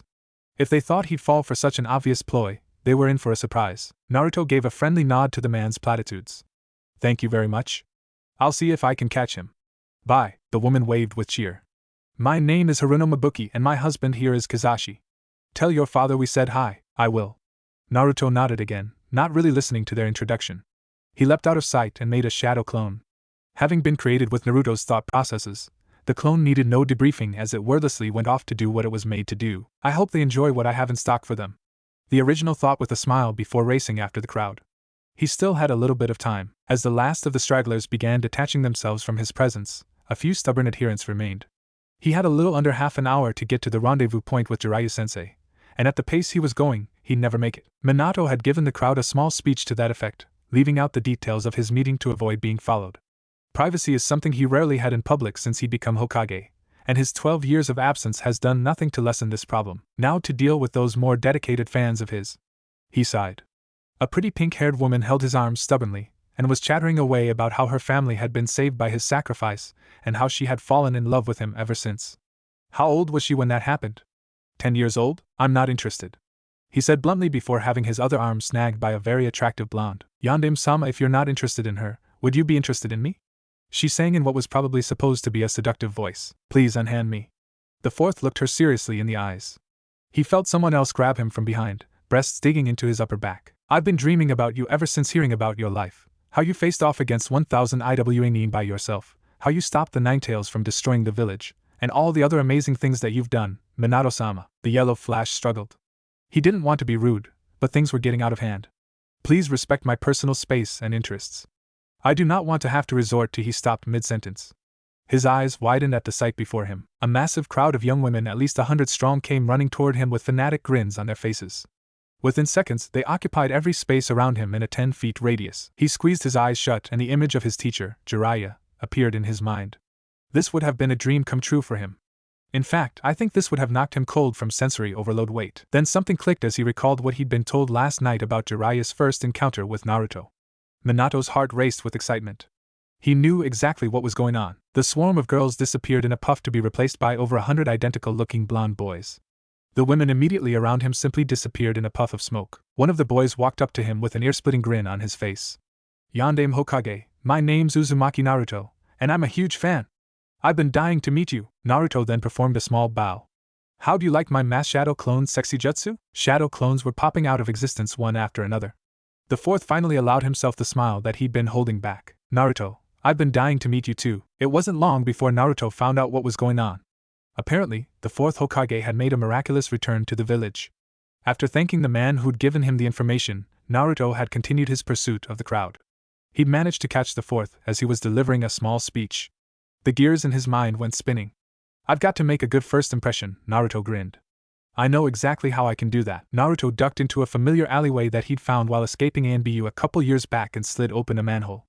When safely concealed in the underground tunnel, Naruto created 100 clones, each transformed into a different-looking girl. Each girl was then sent out one by one, mingling seamlessly into the crowd. Naruto giggled proudly to himself at his own genius, and left last in the guise of an older, brown-haired variant of Yamanaka Ino. "This is gonna be fun," he thought as he slid the manhole cover back into place. Naruto was in for a surprise. His prank failed to prompt the desired reactions. The fourth had been completely unaffected by his jutsu. Even more surprising was the fact that the fourth was claiming to be his father. The man was Namikaze Minato, the Yellow Flash, and the fourth Hokage, and the man was his dad. Naruto's shock became disbelief before finally settling on to acceptance. "Are you really my father?" he whispered. The fourth nodded. Naruto clenched his fists. "Where have you been all this time? Old man Sarutobi and Irika-sensei were some of the only ones who didn't treat me like dirt. People kept ignoring me, so I started pulling pranks to get them to notice me. Everyone hated me, even people I've never met before. It was like I was some criminal, or something. If it weren't for the old man, I wouldn't have been allowed in the academy. Then, when I said that I wanted to become Hokage, everyone just laughed at me like I was stupid." A sob escaped his throat. "But I kept smiling because I was afraid that if I stopped, I'd become the monster they all said I was.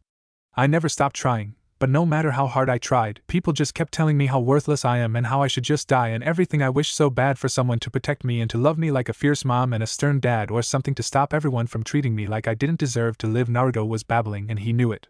For some reason he couldn't stop crying. He had imagined meeting his parents ever since he understood the concept of family. He'd imagined his parents were captured by some evil organization, waiting for a chance to escape and return to their son. Sometimes he liked to think that his parents were some royal family who had lost him at birth and were still searching for him.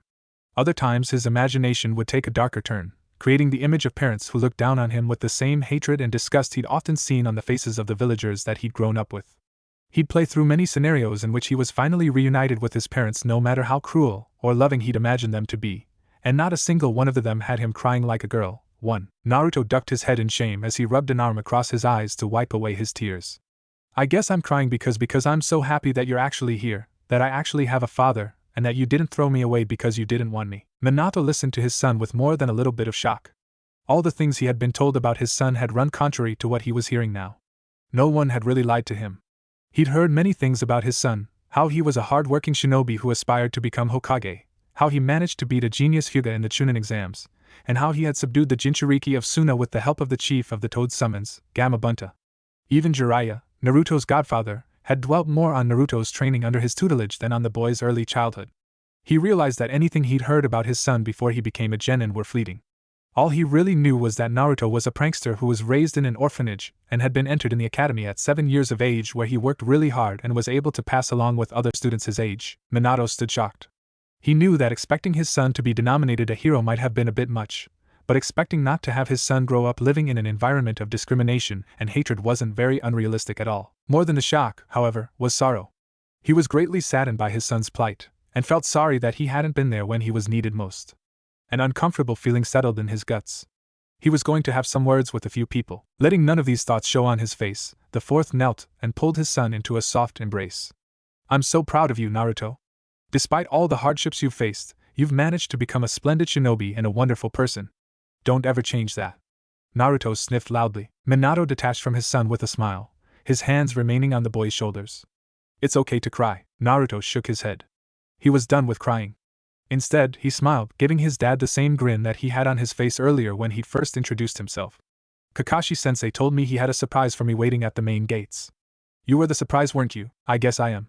"That Kakashi, you know he was my student, right?" Naruto's eyes widened. "Really? He never told us anything." Minato nodded. "We still have to meet Jiraiya-sensei at the village gates. Why don't we get there early so that you have time to tell me what you know about him? What are we waiting for? Let's go." Naruto cheered enthusiastically. He turned and ran off in the direction of the village gates, forcing his dad to run after him. As he ran, his dad called after him. "Naruto! Wait up!" The boy smiled as he ran. Tears of joy raced out of his eyes. This was the best day of his life. Elsewhere, a man and a woman stood dripping wet and naked in the middle of Konoha's food market with only a few bushes to help keep whatever decency they had left. People stared at them with a mixture of expressions. Disgust, amusement, lust. The couple's faces flared red with anger and shame. The man grit his teeth. "I hate that kid so much." "I know, Kazashi. I know." The woman nodded in agreement as the two made the long trip back to their house. They talked for some time, stopping only at the behest of Naruto's growling stomach. I'm hungry. When's Ero-sennin going to get here?" Minato shrugged. "I was only told to be here by 10. Jiraiya-sensei is almost never late. Something important must have come up. Did Kakashi-sensei tell you to get here at 10 too?" Minato nodded as Naruto took up a thinking posture. "I know what happened. Kakashi-sensei is always a few hours late when he gives us genin team meetings. He loves to make us wait. I bet he said for us to get here at 10 just to make us wait a few extra hours. That evil pedophile." Naruto's ended his speech by holding his growling belly and crumpling to the floor. The fourth resisted the urge to palm his face. "Kakashi probably just wanted to give us some extra time to bond. That Kakashi, he could have just told us the truth. We could have gone somewhere to eat lunch. Now we're stuck here not even knowing when Jiraiya-sensei is going to arrive." Not giving voice to any of his thoughts, Minato smiled and pulled out 2 of the rolls of rice that he'd snapped together this morning. He extended one to the groaning boy. "Here." Naruto eagerly snatched it and began wolfing it down. Minato chewed thoughtfully on the other one. "I'm going to have to teach him manners from scratch." And then I heard, "Yo, my cute student." Naruto covered his face with his hands and gave a disturbingly Kakashi-like eye smile. And I was like, what the hell? It's Kakashi-sensei. What the heck was he doing here? And then when I asked him, he was like, the boy once again became the spitting image of his Jounin-sensei. "Do I need a reason to visit my cute little student?" Naruto shivered. Minato raised an eyebrow. "That's exactly what he did to me this morning." "Really?" Minato nodded. "We can't let him get away with this." "Of course not. We're going to prank him back to the academy," Naruto yelled. "You'll help me, right?" Minato smiled. "Of course. Judging by where Jiraiya-sensei is planning to take us, we'll have a couple weeks to plan exactly what we're going to do to him." Naruto beamed. "So what are you and Ero-sennin going to teach me on this training trip?" What are we going to teach you?" The fourth tapped his chin thoughtfully. "I have something that you could work on, but I don't know if you're ready for it." "I'm ready for anything you can throw at me," Naruto exclaimed with a confident smile. "We'll see." "What made you think this was a training trip anyway?" Naruto's face scrunched up in confusion. Kakashi-sensei told me that Ero-sennin was taking me on a training trip. If this isn't a training trip, then what the hell is it? We're setting out to find Jiraiya-sensei's teammate, the Sannin Tsunade, to take up the role of Konoha's 5th Hokage, or Jiraiya is, and we're tagging along to help convince her to do it. Minato smiled. That Kakashi is so going to get it. After devouring the simple lunch of onigiri and eggs that Minato had brought with him, the 2 blonde shinobi began discussing Naruto's jutsu and fighting techniques. At noon, about half an hour after that, Minato began teaching his son the arts of hand-to-hand combat. When Jiraiya arrived at 1 in the afternoon, he found the 2 sparring lightly. Naruto could be heard loudly complaining. "Dad, how do you even move so fast?" "A little chakra and a lot of practice." Minato's reply rang back clearly. "Keep trying." The fourth turned to his mentor, his eyes and his voice a lot brighter than they'd been the night before. "Jiraiya-sensei. You're here." Taking advantage of the distraction, Naruto charged his father without reservation. "This time I've got him," only to be sent flying by a well-timed sidestep and a heavy forearm to the upper back and shoulder. Minato smiled, unfazed. I take it you managed to convince them to take her? Yup. The Toad Sage nodded. He looks a lot better. Ero Sennin. You're late. Naruto leapt off the ground and scathed to stab an accusing finger into the air. No, I'm not. Yes, you are. We've been here since 10. Naruto glared. I never told you to be here at 10. I specifically told Kakashi that I'd be out around noon. If anything, you should have been here at noon the earliest. What? He told you to come at 10? Yeah. He did. Naruto voiced vehemently. Minato put a calming hand on his son's shoulder. We've got 2 weeks. Naruto nodded. The fourth then turned to his mentor. Shall we head off then, Jiraiya-sensei? The Toad Sage grinned. Those two are getting along quite well. Wonder what they're up to. Yeah, let's go. 200 feet from Konoha's main entrance, a crow sat pecking away on the steel sheets of one of the apartment's rooftop. It had been there since early morning, pecking away at garbage and shiny items. Its beady eyes watched as the distant image of the Sannin Jiraiya and the Jinchuriki, Uzumaki Naruto, strolled out of Konoha with the newly returned fourth Hokage, Namikaze Minato. The crow cawed loudly and flew into a concealed alleyway, disappearing in a flurry of feathers. A mile out from the village, the crow reappeared and leapt lightly onto the hand of Uchiha Itachi. The Sharingan user closed his eyes as the crow communicated what it had seen to him before disappearing back to wherever it had been summoned from. Kisame picked his ears. So can we go yet? Not yet. Itachi replied. He's left the village, but we should give him a few days to get further from the village before we go in. Fuck, I'm bored. The Mist Swordsman groaned. And Samahata's hungry. He added as an afterthought. Itachi remained silent, encouraging his blue-skinned partner to carry on. I don't see why we have to avoid him like this. I bet we could fight him. We're both S-rank nin for crying out loud. Kisame turned to his partner, waiting for a response. Itachi decided to indulge him. That man is 50 years old. No ninja fights through and survives 2 wars and lives to that age without having been incredibly powerful. You seem to forget that he's also one of the Sannin. You've seen Orochimaru. Even I couldn't subdue him after his attempt to capture me. Our objective is to capture the Ninetales, not fight Konoha's strongest shinobi. Kisame tilted his head to the sky in frustration. I know, but FUCK. A few days? Really? How about we compromise? 1 day at most. 2. No. Itachi turned his Sharingan eyes to his partner's black ones. The fourth Hokage has recently returned to Konoha and is leaving with him. Kisame's eyes widened. Itachi continued without pause. If both the legendary Sannin and the Yellow Flash were to arrive, we'd be severely outmatched. 2 days is already pushing our luck, even with your overpowered Sharingan? Itachi was silent as a rock. TCH. Fine. Kisame conceded grudgingly, and the two were quiet for several minutes. Itachi meditated while his partner paced the forest floor, occasionally taking a few practice swings with his massive sword. Suddenly, the Mist Nin had a revelation. You better not have been using those Sharingan of yours for that argument. That's just cheating. The Uchiha smirked. You're the one who met my eyes. Kisame twitched. You petty bastard. Yuhi Kurenai balanced herself on the ledge of a bridge arching over the creek which ran along the edge of Konoha's more remote areas. To her side, walking on the bridge's mainframe, was the tall, black-haired son of the third Hokage. We should get married. Kurenai leapt off the ledge, landing lightly on her feet. What brought this on? Asuma chewed on his unlit cigarette as he carefully weighed his response. One of these days you're going to get pregnant, the Genjutsu mistress scoffed. We haven't been that careless. It could happen. Asuma shrugged. Regardless, wouldn't it be nice if we could settle down, start a family together? They walked quietly for a few moments. Kurenai frowned. I don't know. What are you worried about? Let's say we do settle down and start a family. It's goodbye to my shinobi career until all our kids are old enough to take care of themselves. Then I might be too old or inexperienced to get back into the loop. The woman bit her lips. I'm just not sure I'm ready to commit to such a sacrifice, Asuma sighed. That's such an old-fashioned law. I don't see why we can't have other people watch our kids while we're out in the field doing work. What, and have a bunch of kids just to have someone else raise them? Asuma, what kind of family would that be? Shinobi work is dangerous. What if we died? Our children would be orphans. The fourth did it. Asuma chewed his cigarette gruffly. God, he wanted to smoke it so badly right now. He'd forgotten his lighter and neither had the correct elemental control to just light the thing with a fire jutsu without causing excessive damage to their surroundings. He was Hokage. Kurenai kicked a pebble into the water. You're not. The two walked together in amiable silence.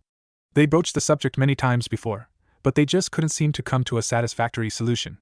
Both wanted to settle down, but neither were ready to throw away their shinobi careers. As the two walked, they saw another pair of people approaching them casually. Both wore matching cloaks specked with red clouds along with dark cloths shrouding their faces and identical straw hats. The shorter of the two tipped his hat in greeting. Excuse me? You wouldn't happen to know where we can find an Uzumaki Naruto, would you? Uzumaki Naruto, Kakashi's student and Jinchuriki of the Nine Tails? Asuma smiled. Things were getting interesting. We might. Who are you and what business do you have with Uzumaki Naruto? We're friends of his. The masked figure drawled. If you could just kindly give us his whereabouts, we'd be on our way. We don't want any trouble. Asuma looked to Kurenai, who shrugged. She gave the masked man a smile. We wish we could help you, but we really don't give away the location of our village's shinobi to just any random stranger who asks for it. Especially strangers who try to mask their identities. Seems like something only missing Nin would do, you know what I mean? Itachi nodded as Kisame pulled the bandage-wrapped Samehada from his back. I see. Asuma had already shot a signal for assistance. With a nod, the two rogue Nin threw off the cumbersome hats and scarves they'd been wearing. Phew! I thought we'd never take those damn things off. Kisame cried with relief as his sword bore down on the bearded jounin. Asuma grunted under the force of the blow as he blocked it with his trenched knives. Hashigaki Kisame, Kisame grinned. That's me. Looks like I'm known even here. Itachi stood in place, analyzing the abilities of the two jounin before him.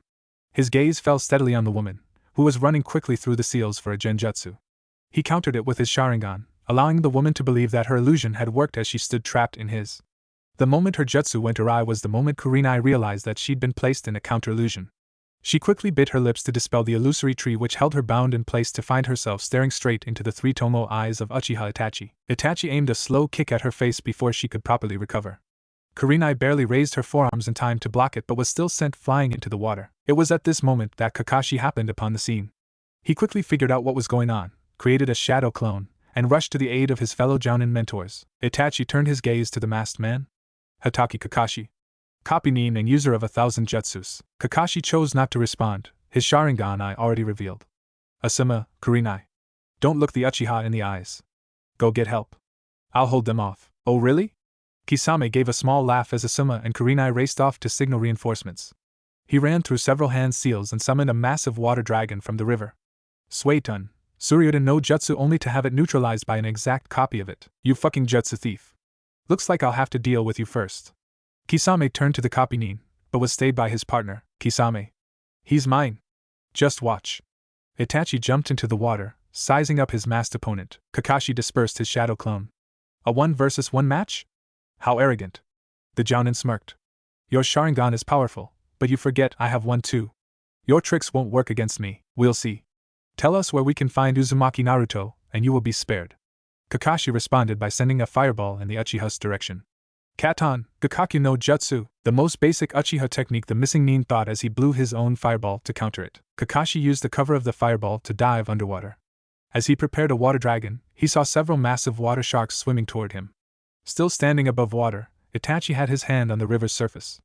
Suetun, Gasho Kazami, Kisame frowned. That's my technique. Kakashi leapt out of the water, sending 3 kunai toward the Uchiha.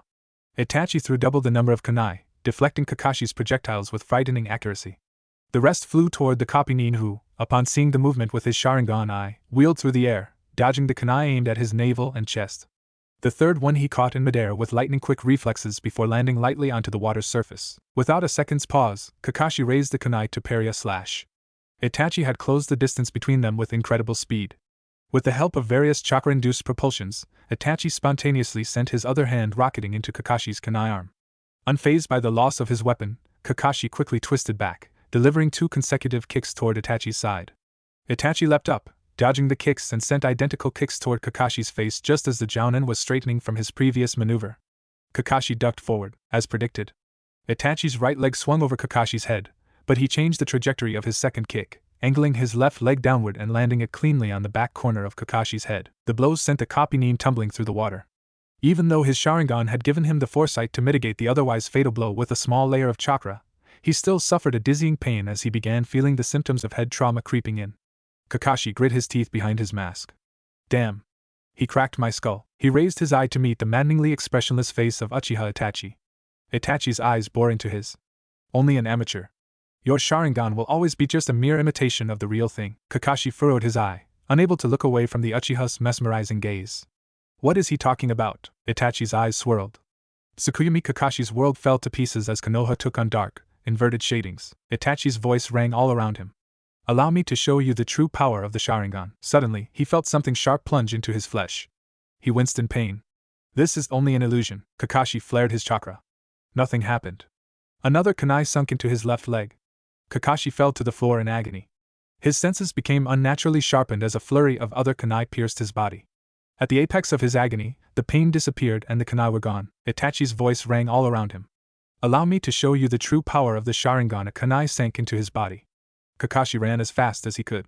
More kunai stabbed into his lungs, his stomach, his back, his arms, his legs, his feet, and his hands, pinning him into the ground before vanishing into the air. Allow me to show you the true power of the Sharingan. A creeping panic crawled over him as the horrifying scene repeated itself again.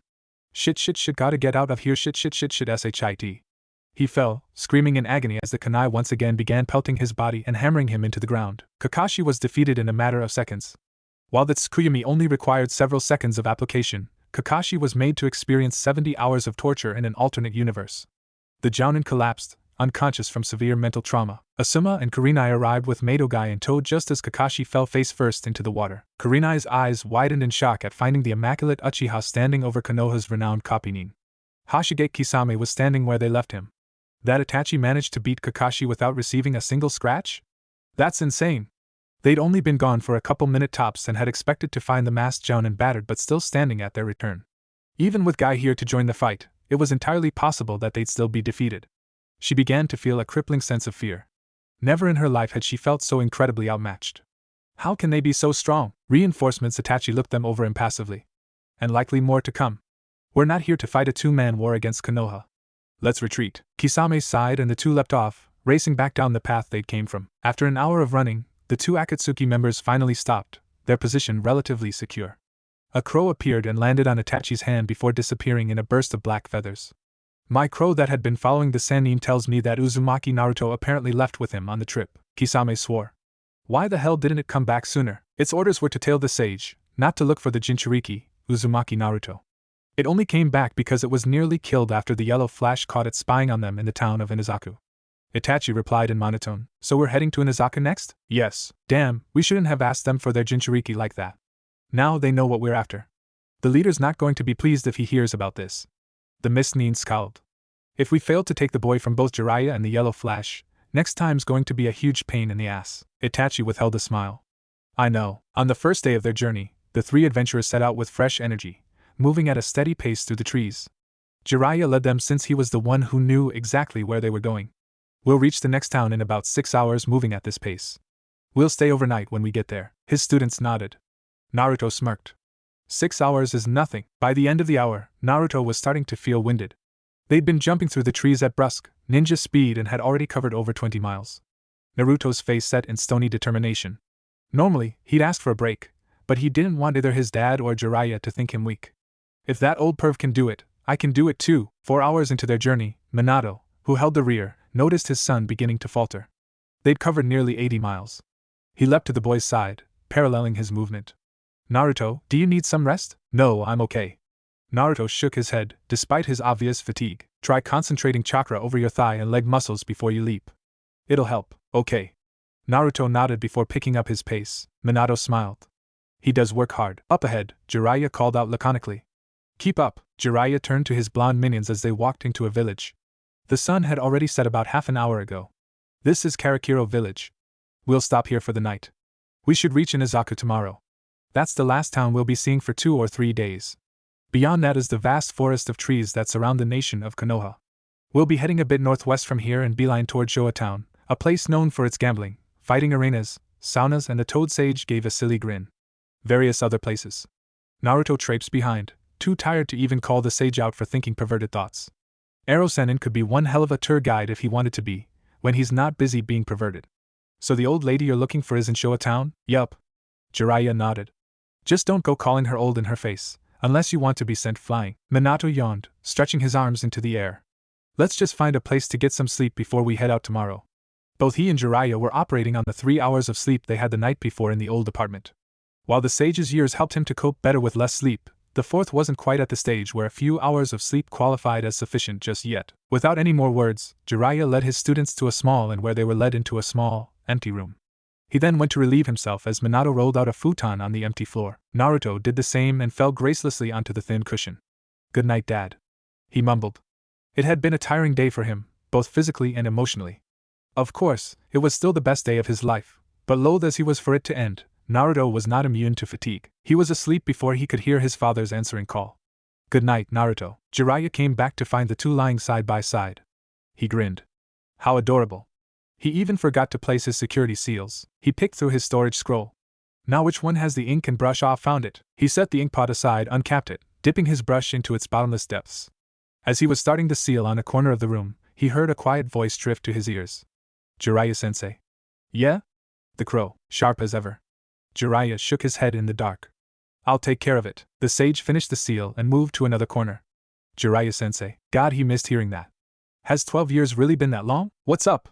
He turned to look at his long-lost student. The fourth hadn't moved an inch. I want to talk to you about Naruto. The voice paused. Tomorrow, all right. Jiraiya continued drawing his barrier seal. What about? He waited, but received no response. Both his students were fast asleep. The old sage shook his head with a soft smile. Sweet dreams. Jiraiya got up at 4 a.m. to find a crow staring at him from across the street through the window. Its beady eyes glowing unnaturally in the dark. He nearly jumped. Geez. Doesn't he have a less creepy way to signal me? The sage hopped lightly over the bodies of his 2 apprentices. He opened the window and, with a quick hand seal and a tiny flare of chakra, deactivated the barrier seal. He took one last look over his shoulders at the 2 sleeping shinobi up, still asleep, and propelled himself silently off the window ledge, landing next to the crow without a sound. Taking out some of the nuts he'd scavenged from the forest, he scattered them on the roof's wooden tiles for the large black bird. Morning, Kusakun. The crow nodded and ate a few of the nuts. My student noticed you following us in the sky.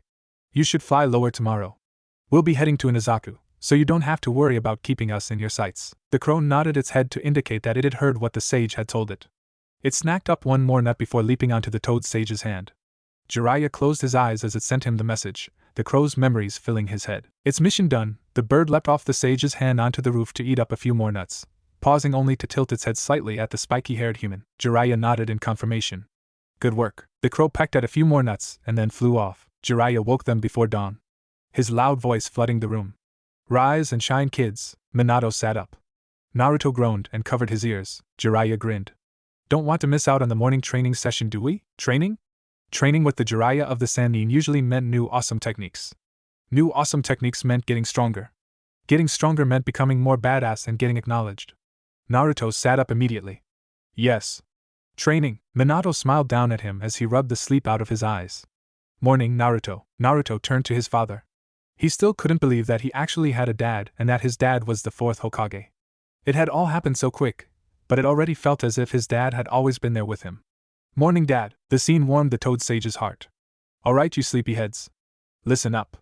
We're going to do some morning exercises, get some breakfast, and then we're heading out. But what about training? Exercise is part of training. Naruto pouted and muttered under his breath. You big, perverted liar. Jiraiya's grin widened. We'll be starting near the local hot spring. I heard the ladies like guys who work out. Naruto's voice became loud and accusing. You big, nasty, disgusting pervert. The 4th palmed his face. Don't encourage him. It turned out that in this village, the only people who went to the hot springs at 5 a.m. were really, really old people. Jiraiya hid behind a rock and scanned the spring below for any signs of smooth, supple skin. He frowned. Just my luck. Behind him, his students were going through some stretches. Naruto was ready to explode. He didn't care what his dad said about encouraging the man. This was wrong. Ero Sennin. Jiraiya turned and tried to signal the blonde to quiet down. You are disgusting and gross and invade people's privacy, and you shouldn't be peeking like that. It's wrong, and the boy's tirade was interrupted by another voice. Oh, Jiraiya the Sannin. What a pleasure. We wouldn't mind if you joined us, would we, ladies? A number of voices croaked negatively. The sound of rippling water carried loudly as the women left the water. They could be heard approaching the rock behind which the sage was hidden, and a few probably former shinobi had already made it up to the outcrop. Naruto took one look and gagged. Minato stifled a giggle. The women pressed on. You were quite cute back in the day. I remember you had dashing hair and a nicely angled face. You wouldn't happen to still have that wart on your nose, would you? The sages laughed nervously as he started to panic. That's okay. I have some errands to attend to. Maybe next time. Oh, he's shy. How cute. Come here. The first of the women rounded the rock and gave the sage a lecherous grin. Oh my, you're still kind of cute. With a yelp, the toad sage ran like his life depended on it. He flew past his students, a flurry of words trailing behind him. I'll see you guys later at the other side of the village. Don't be late. By this time, most of the women had managed to climb the rocky outcrop. That ought to teach him a lesson. The lead woman smirked and turned to a speechless Minato. Oh hey, you're really cute. Voices began chiming in. He looks just like the 4th Hokage. Oh. He does. He even has the haircut. Well, the 4th was quite a fashion icon back in the day. A number of heads nodded in agreement. Minato backed away apologetically. I'm sorry to have disturbed you. I think it's time for us to go. Jiraiya-sensei will be waiting for us at the village's west entrance. I apologize for his behavior. He bowed before turning to Naruto, who was writhing on the ground, holding his stomach. Tears were falling from his eyes as he shook in involuntary spasms. Naruto. Let's go. Okay, hold on. Naruto choked. Minato waited patiently as his son gagged. His lips began to twitch. Whatever was happening to his son, it was dangerously contagious. They made good headway the second day of their daring, reaching Inazaku by early afternoon with only a quick stop for lunch before that. With the tip about chakra concentration he received the day before, Naruto was able to increase both his speed and endurance manifold. Who knew a little application of chakra to the limbs made so much difference? Naruto thought with confusion. Why didn't Kakashi-sensei tell us about this? Actually, looking back to the Chunin exam matchup between Sasuke and Gaara, he was sure that the masked Cyclops did tell them about it, or at least he did to Sasuke. There was no way Sasuke could move as fast as Rock Lee with just 1 month of training. 10 meters behind him, his father was having similar thoughts. What the hell, Kakashi? You couldn't teach my son something as simple as chakra sprinting? Sure, it was a waste of chakra without perfect or near-perfect control, but his son was an Uzumaki. Naruto was practically made of chakra, and that wasn't even taking into account the 9 tails that resided inside him. Kakashi was one of the most perceptive human beings alive. There was simply no way that he could have missed the fact that Naruto had more chakra than nearly all of Konoha's genin put together. What if not knowing how to chakra sprint had gotten him killed? Minato frowned and mentally added this to the list of things Kakashi is going to hear about later. The trees whizzed past them in blur. Jiraiya grinned. Looks like I can pick up the pace. Yo! He called back without stop. If we pick up the pace, we can reach Inazaku by mid-afternoon. Then we'll have time to relax and look around. And I get extra time to check out the ladies. Wordlessly, the 3 Konohanin redoubled their efforts with a burst of speed. The sage giggled. Oh yes. We'll have plenty of time. They arrived in Inazaku at 4 in the afternoon. Jiraiya rubbed his palms together in anticipation. You see those big blue tiles up ahead? That's the Inazaku Town Hotel. He reached into his pockets. Here's some money. Ask them for the viewing room. They'll know what you're talking about. Naruto scratched his head as his dad took the coins. But Ero-sen, what about you? Aren't you coming with us? I've got research to do. Jiraiya frowned. And stop calling me that. I still haven't forgiven you for what you did to me back in Karakiro. I'll be back in time for dinner. Without further ado, the sage disappeared with a shunshin. If he had stayed any longer, he would have heard Naruto's indignant reply. What? Forgiven me? I haven't forgiven you for leaving us there. You're the one who was peeping. Ero-sen. Erajiji. Naruto stamped his feet and glared at the spot where the toad sage was standing seconds ago. Many passers-by stopped to stare at the spectacle. Some saw the 4th and began to whisper. Hey, that looks like the 4th Hokage. Hey, it does. Minato palmed his face, gazing up in exasperation. As his eyes glazed over the clouds, he noticed a black speck circling loftily in the sky. The 4th frowned. The toad contract doesn't allow for any other summons, so I know that that crow doesn't belong to us. Either Jiraiya-sensei failed to take care of it, or it's an ally. I'm going to find out which. Minato reached into his pouch. Naruto. Naruto turned to his father, his anger abated. Huh. Take these. Minato pressed a 3-pronged kunai and the money he'd gotten from Jiraiya into his son's hands. You'll have to register at the hotel for us. I'll be right back. There's something I need to take care of. Why? Naruto took the money and the kunai. Where are you going? The 4th paused for a brief second before deciding that there was no point keeping his son in the dark. Someone's been spying on us. I'm going to try to find out who and why. Naruto nodded gravely. Okay. He pocketed the money and stared inquisitively at the kunai. How does this thing work? Minato took out a matching copy of the weapon that Naruto held in his hand and pointed at the tag wrapped around the handle. See this tag? Naruto nodded. It's a sensor seal with a 3-meter radius. I can sense everything within the seal's spatial parameters and position myself anywhere in that space at will. Naruto scratched his head. I don't get it. Basically, I can teleport to that kunai from anywhere at any time. Minato explained. Naruto's eyes lit up. Ooh. Okay. Got it. Why is it shaped like this? So that other people can tell it apart from normal kunai. Minato replied. Naruto examined the prongs. Why? The 4th licked his lips. It's a long story. I'll tell you when I get back, alright? Okay.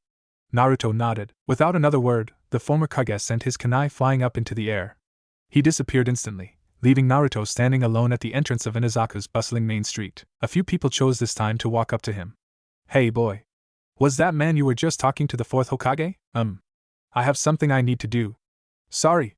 Naruto backed away apologetically before disappearing into the crowd. Hey. Wait. Ajino Chihiro yawned. She'd been working at her family's establishment ever since she was a little girl.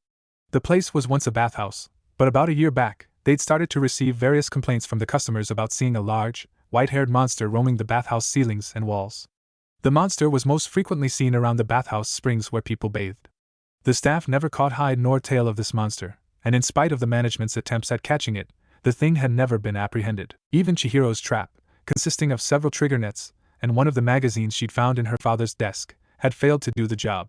The ropes had been triggered and the magazine had been taken, but no monster was found among the nets. It was at this point that Chihiro's mother had decided that enough was enough. The Ajino family establishment wasn't going to harbor some peeping bathhouse monster. No way. No how.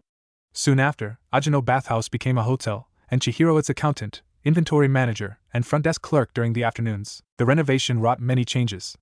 They lost a lot of former bathhouse customers and the once booming establishment was forced to operate on a loss for a while.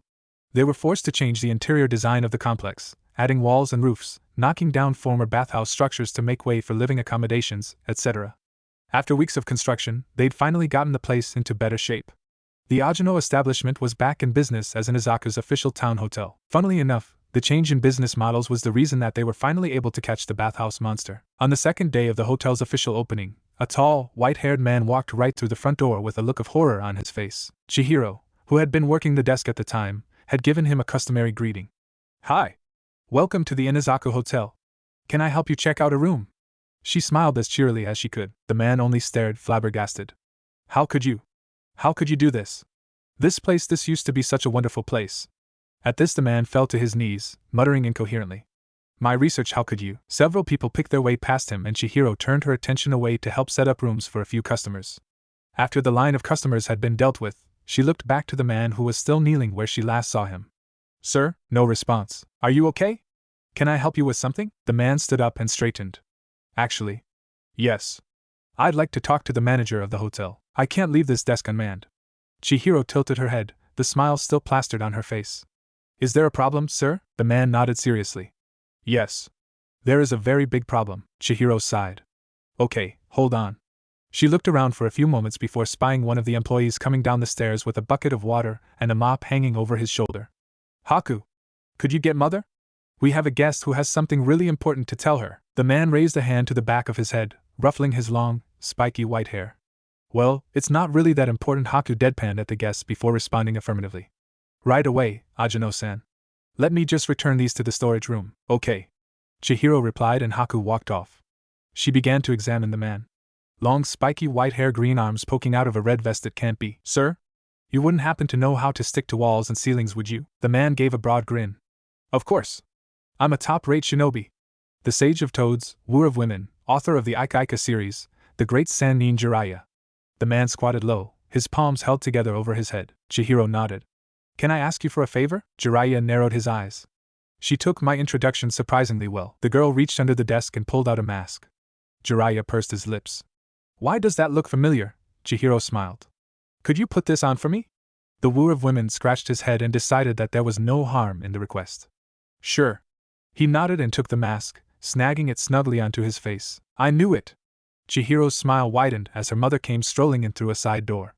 "Chihiro, who's the guest that's having issues with our services?" Her mother took one look at the masked Sannin standing in the middle of the lobby and stopped. "That's him. That's the white-headed monster, so that's why this mask was familiar." Crap. Jiraiya blanched and took off the mask. The woman marched toward him with a look of determination on her face. The Toad Sage stood dumbly as she took firm hold of his arm and pulled him toward the back. "Come with me." He turned his head to the desk clerk, begging her with his eyes to help him. Chihiro smiled.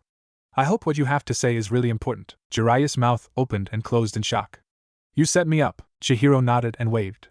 "Have a good day, sir." Jiraiya frowned as the hotel manager pulled him through to an office and closed the door aggressively.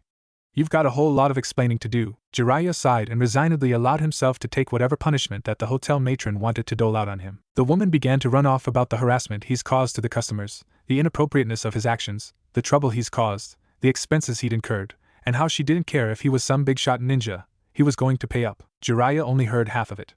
His mind was still in disarray. "She set me up." The woman suddenly stopped talking. He nodded outwardly to show that he was paying attention. The woman rambled on about the terms of reimbursement. At least she was cute. The Sage of Toads would spend the next few months of his life working for the Ajino family. Back to present day, Chihiro stared sleepily at the clock behind her. It was almost 4. Her shift ended at 6. 2 more hours. The sound of ringing bells shook her out of her reverie. Stifling another yawn, she smiled cheerily. Hi. Welcome to the Inazaku Hotel. I can get you a room when you're ready. Hey Chihiro-san. Long time no see. The group that walked in the door moved toward the desk. After giving them their keys and directions, Chihiro turned tiredly to the clock. Only a few minutes had passed, she sighed. Normally she was a lot more energetic, but for some reason, she just didn't feel it today. She placed her head on the desk. So sleepy. Just as she was about to fall asleep, the sound of ringing bells snapped her up. She smiled. Hello? Welkin stopped. Whoa. A short blonde kid plowed through the doorway followed by a small crowd of people. A rabble of words blared into the hotel lobby. Come back, you little piece of shit. This is the 4th Hokage we're talking about here. We have a right to know. It won't take too much time. Why are we chasing him again? Kid, I only want an interview. We've got him cornered. The kid ran all the way to the desk and jumped behind the counter, looking up at her pleadingly as he cowered behind the desk. Chihiro nodded and turned to the crowd. Hey. If you don't leave right now, I'm going to have you all written up for trespass. But what about the kid? Yeah. Shouldn't you kick him out too? Murmurs of agreement rustled through the crowd. Chihiro looked down at the kid before turning back to the crowd. That's up to the hotel's jurisdiction. Now if any of you are still in here by the count of 3, I'll be adding a charge of child abuse to that report. 1. A few people shrugged and turned back, others muttered unhappily, but followed. 2. The rest of the crowd filtered out, leaving one scruffy, middle-aged straggler, who leaned back, closing the door with a sigh of relief. Chihiro narrowed her eyes. Sir.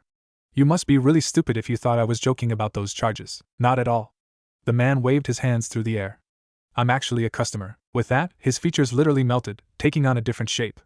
His hair lengthened, his skin smoothed, and his eyes changed from brown to blue. The man grinned. Chihiro gulped. Isn't he supposed to be dead? Thank you so much for your assistance earlier. The man inclined his head slightly. I hope you'll forgive us for bringing the crowd in. Dad. The boy jumped up, recognizing the sound of his father's voice. Why didn't you just teleport to the kanai? You took forever. In the middle of that crowd? The man replied as he walked toward the desk. The boy paused. Oh right, the father shook his head. We'd like to take the viewing room if that is available. Of course, sir. Chihiro checked the register. She looked up, ignoring the little leap she felt in her heart as her eyes passed over the man's face. It is available. That'll be 800 ryo if you're only staying for the night. The man nodded. Naruto. The boy Naruto pulled out some coins, counted out the appropriate amount, and placed it on the counter. Chihiro smiled. And your names, please? Namikaze Minato. The man pointed at himself, and then at his son. He's Uzumaki Naruto. The boy exclaimed. Right. Chihiro brushed the names onto the roster. One other person will also be joining us later tonight. His name is Jiraiya. Got it. Chihiro's eyes widened. Wait, that Jiraiya? Depends on what you mean by that, Naruto chimed in. Do you mean it as in that pervert Jiraiya or do you mean that as in that Sannin Jiraiya? Chihiro's brow furrowed in concentration. Both, Naruto grinned. Then yes. He's that Jiraiya. Chihiro resisted the urge to roll her eyes and smiled brightly. Well, here are your keys. I hope you enjoy your stay. Thanks, Nei-chan. Naruto snatched the keys and ran off. Chihiro watched him disappear up the stairs before turning to look at the clock. 4:20, she sighed, dropping into her seat. Taking out a small cup and kettle, she poured herself a drink. As she downed the water, her eyes met the cerulean blue ones of Konoha's former Kage. He was still standing where she'd left him. Chihiro let slip a tiny eep of surprise. She carefully placed her cup onto the desk and covered her mouth to stifle her coughs as the water slid down her windpipes. Cute. Minato smothered his amusement and donned a look of understanding on his face. You forgot to tell us where the viewing room is. Whoops, Chihiro flushed. I'm sorry, sir. Her mind went completely blank. The absolute worst possible time for this to happen. Hold on. She reached into a drawer and pulled out a random book of records and began flipping through it as she collected her thoughts. Calm down, Chihiro. Calm down. She exclaimed, pointing at nothing in particular. It's right here. 4th floor, the entire left side. You can't miss it, thank you? Minato nodded. I have one more request. Yes? Chihiro smiled professionally. What did I forget now? The 4th's eyes bore into hers. If it isn't too much trouble, I'd like this establishment keep our stay a secret. We want to avoid another incident like the one you just saw earlier. Chihiro nodded, unable to say anything more. Her heart fluttered traitorously in her chest. It will be very much appreciated. Thank you? Minato smiled and appeared in a flash near the kunai that he'd given his son earlier. For some reason, Naruto had run all the way up the stairs thinking that the viewing room would be on the top floor. Wow, you got up here fast. Minato commented. Naruto grinned sheepishly. Yeah, but that's the problem. The key doesn't fit. I don't think this is the right room, and I'm not sure where we're supposed to be going. Minato ruffled his son's hair. 4th floor. To the left. You can't miss it, Naruto pouted. Back in the lobby, Chihiro was smiling at empty space. Glad to be of assistance. And then she realized that Namikaze Minato, Yellow Flash and 4th Hokage of Konoha had magically disappeared. She turned to the clock, 4:24, and plopped her face onto the desk. Today's just not my day. Jiraiya checked the time. 10 minutes until 6. It was time to head back. The girl squirmed in his arms. Jiraiya-sama. Tell us more about the time you took out the giant, fire-breathing salamander, the other girl agreed. Yeah. We want to hear more about it. Jiraiya-sama, the toad sage laughed loudly. I would love to, but it's time for me to go. You don't like us anymore? The girls pouted and released his arms from their grasps. How can I ever stop liking you? Jiraiya grinned. I have important ninja things to attend to. I'll be back later. Save a spot for me till then. We will. The girls chimed. Come back any time. We'll be waiting. Jiraiya shook his head appreciatively as he left the establishment. What talent! He reached into his pockets and took out the small strips of paper that the girls had slipped to him while he held them tightly in his arms. He scanned the papers quickly. A faction of IWA was pushing for the 4th's assassination. After all these years, they still wanted revenge. The toad sage clicked his tongue in a mixture of disapproval and disbelief. The old Tsuchikage Shinoki had tried to talk down such notions, pushing for neutrality with every breath. On the surface, it appeared that he'd succeeded, but it wasn't going to be long before the younger generation, hot on the flames of revenge, began secretly sending covert assassination attempts into the hidden leaf. Chakra swirled blue in his hand, catching the bits of paper in its rotation and shredding them to tiny bits. Jiraiya frowned. I guess you don't just kill 1,000 IWA shinobi without leaving behind some desire for vengeance from their friends or families. With a body flicker, he arrived at the entrance of Inazaku's town hotel. The toad sage strolled in through the doors to the sound of bells and a familiar greeting. Good evening. Welcome to the Inazaku Hotel. The girl behind the desk sang cheerily before getting a better look at him. Her eyes widened. Jiraiya-san. Welcome back. Yo, Chihiro. The sage returned with equal cheer as he made his way toward the desk. You're prettier than ever. Chihiro narrowed her eyes and crossed her arms over her chest. And you're just as lecherous as ever. Jiraiya grinned. Have my students checked in yet? They have. Chihiro confirmed. They went out earlier to get some food, but they got back 30 minutes ago. Up in the viewing room? The girl nodded before the full meaning of the sage's previous words hit her. Jiraiya-san, I didn't know you taught the 4th Hokage. Of course. Jiraiya jumped up with a smile. With a poof of smoke, a large toad appeared beneath him, buoying him up near the ceiling. Chihiro grimaced at the familiar routine. Dear God. What have I done? The toad sage began hopping to the side on one foot with a hand extended forward. The toad, having quickly regained its bearings from having been so suddenly summoned, gazed sympathetically into Chihiro's eyes. I am the keeper of peace. Jiraiya flipped out 2 paper fans. The teacher of Kage, he twirled, his hair swirling through the air. Man among men, flaring the fans open, he struck a wide stance. The legendary sage of toads. Jiraiya. The toad disappeared in a large puff of smoke, leaving behind wide, slimy imprints on the lobby floor. The man among men stood with a silly grin plastered on his face, his fans still raised high in the air. I'm sorry I ever said anything, Chihiro said with a sigh. The blot of slime began spreading across the floor. And you're cleaning that up, Jiraiya's grin faltered. That Gamma needs to stop hanging out in the swamps so often. Not giving voice to his complaint, the sage of toads began to make his way to the hotel's storage room. I'll get them up. Jiraiya walked up to the viewing room that he'd helped in constructing a year back. He smiled at the thought. Brings back memories. He opened the door to be greeted by the voice of an irate blonde. Ero-senin. Where have you been? The sage turned his eyes to his older student. Minato smiled apologetically before glancing decidedly at his younger pupil.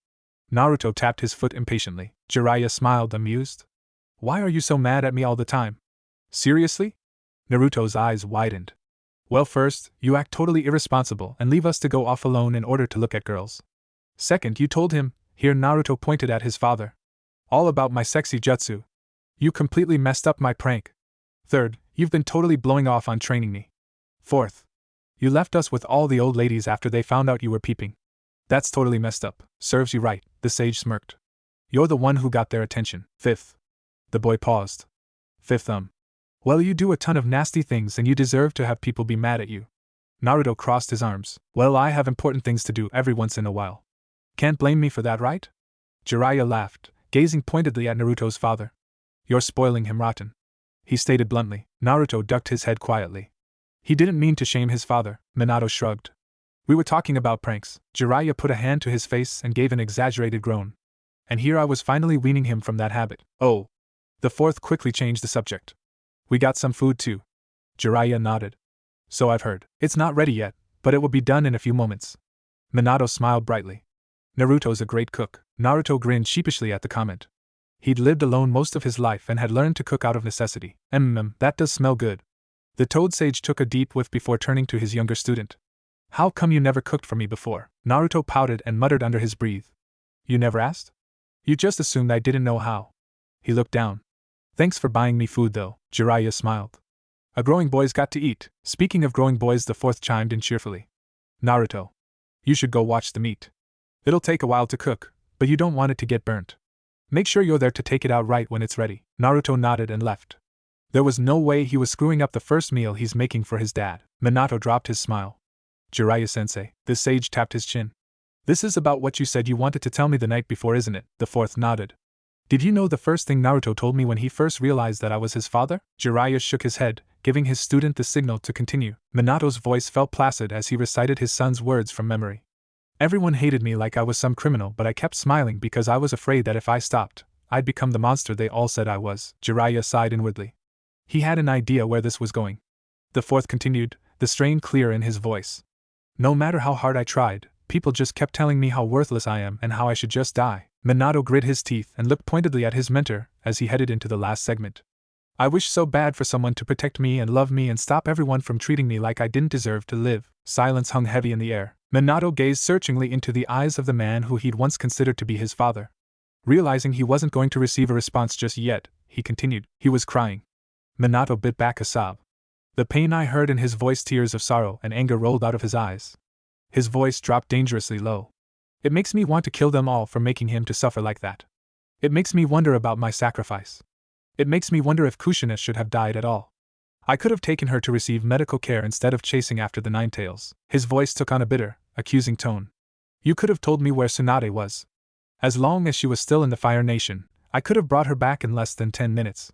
Kushina might have lived. His mentor, his Jounin-sensei, his father figure said nothing. Minato snarled uncharacteristically. Konoha doesn't deserve the peace it has. Jiraiya furrowed his brows. Minato. You don't want to go there, don't I? The former Kage laughed. What are you going to do to stop me? I'm one of the most powerful shinobi alive. Minato the Toad Sage paused as he weighed his words carefully. The fear of Bijou and Jinchuriki is deeply ingrained into our culture, and the Ninetales' attack greatly magnified that fear. You shouldn't blame the people for the ideals taught to them ever since they were born. They simply don't know any other way of thinking. Killing them won't cause the fear to go away. It will only create more fear and more hatred. If you want to create a world in which people truly understood one another, then you have to change their perceptions. That's the only way to create true peace. The fourth shook his head. You still could have taken him in and raised him as your own. Jiraiya gave his student a hard look. You know my life better than anyone else. I have to be constantly out in the field doing reconnaissance and maintaining my network. I wanted your son to grow up with people his age in a place he could come to call home, not in an environment of constant travel and strife. That's still better than what he went through, the sage shrugged. In hindsight, perhaps, but we couldn't have known that at the time. I don't want to hear any more of your excuses. The fourth whispered softly. He turned his back to look out into the streets through the room's clear glass walls. Naruto's words played through his mind on repeat.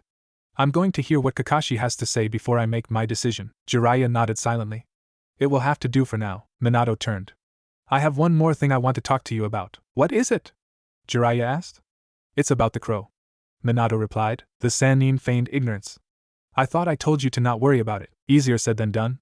Minato paused before continuing. I tagged it with a flying thunder god marker. Jiraiya hid his surprise under a mask of curiosity. Go on. When the crow desummoned itself, it landed on the hand of a man I don't recognize. The man next to him, however, had an immense chakra signature. It's on par with that of a Bijou. There's only one person I know of who has such a reputation. Minato looked expectantly at his mentor. Jiraiya nodded. Hashigaki Kisame. The most powerful of the 7 Mist Swordsmen. I also know that he defected and joined a criminal organization known as the Akatsuki while I was supposed to be dead. Minato's face reflected the gravity of his words. The next time the man summons that crow, I'm activating the seal. Jiraiya's mind set in turmoil. Should he tell his student the truth? That Uchiha Itachi was his spy contact in the Akatsuki? That the man had only acted on the village's orders when he committed the Uchiha massacre? No. This is not my secret to reveal.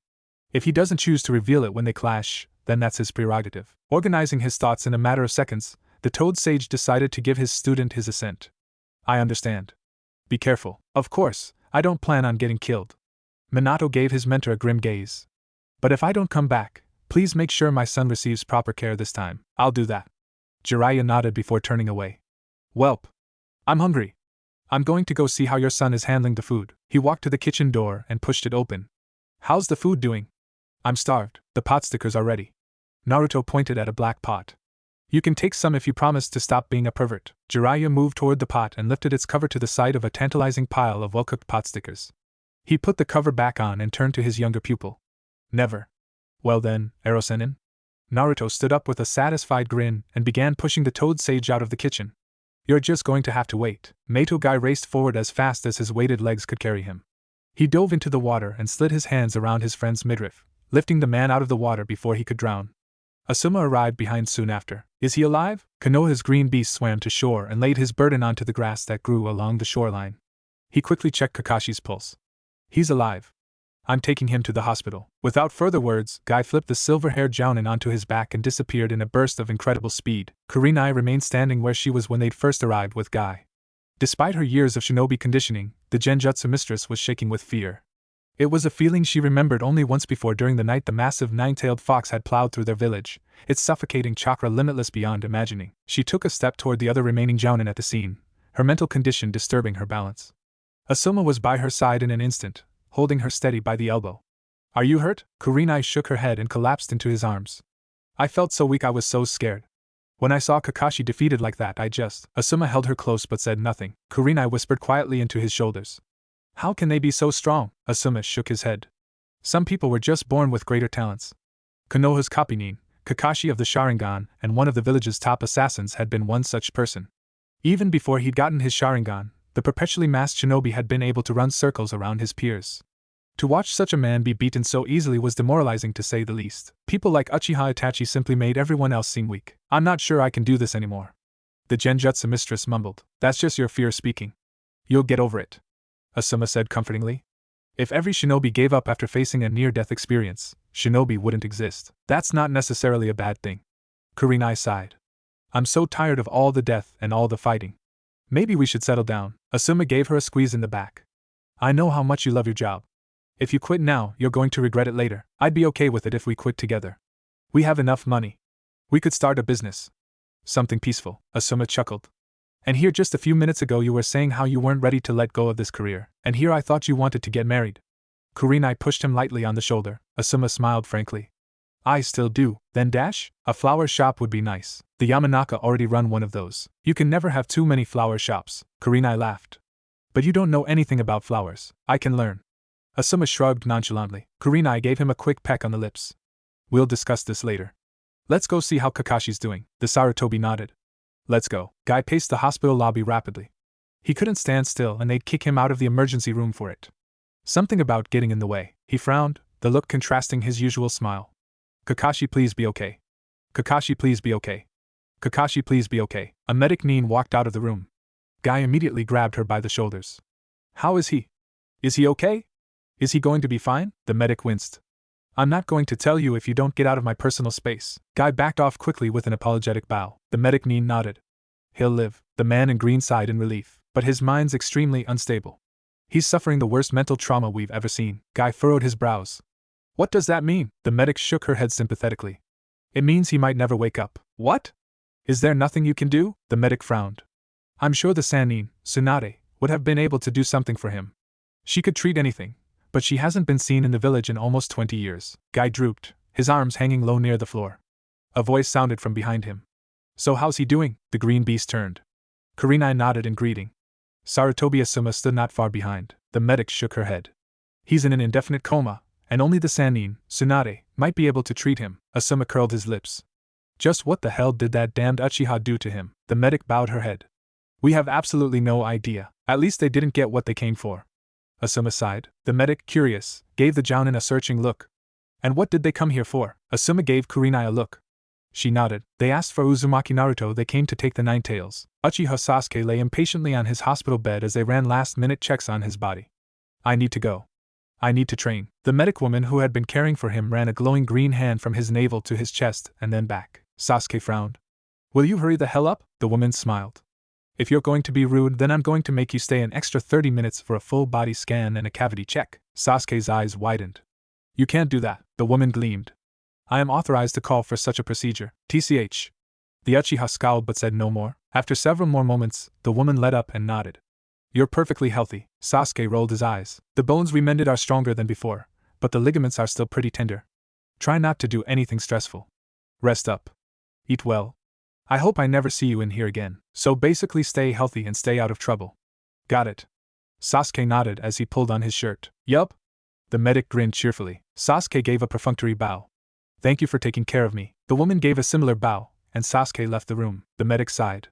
The more time they spend out on the fields, the higher their chances of dying. She could never understand why they wanted to leave so impatiently. At least the hospital was safe. As Sasuke made his way out of the hospital, he saw a flash of green and silver.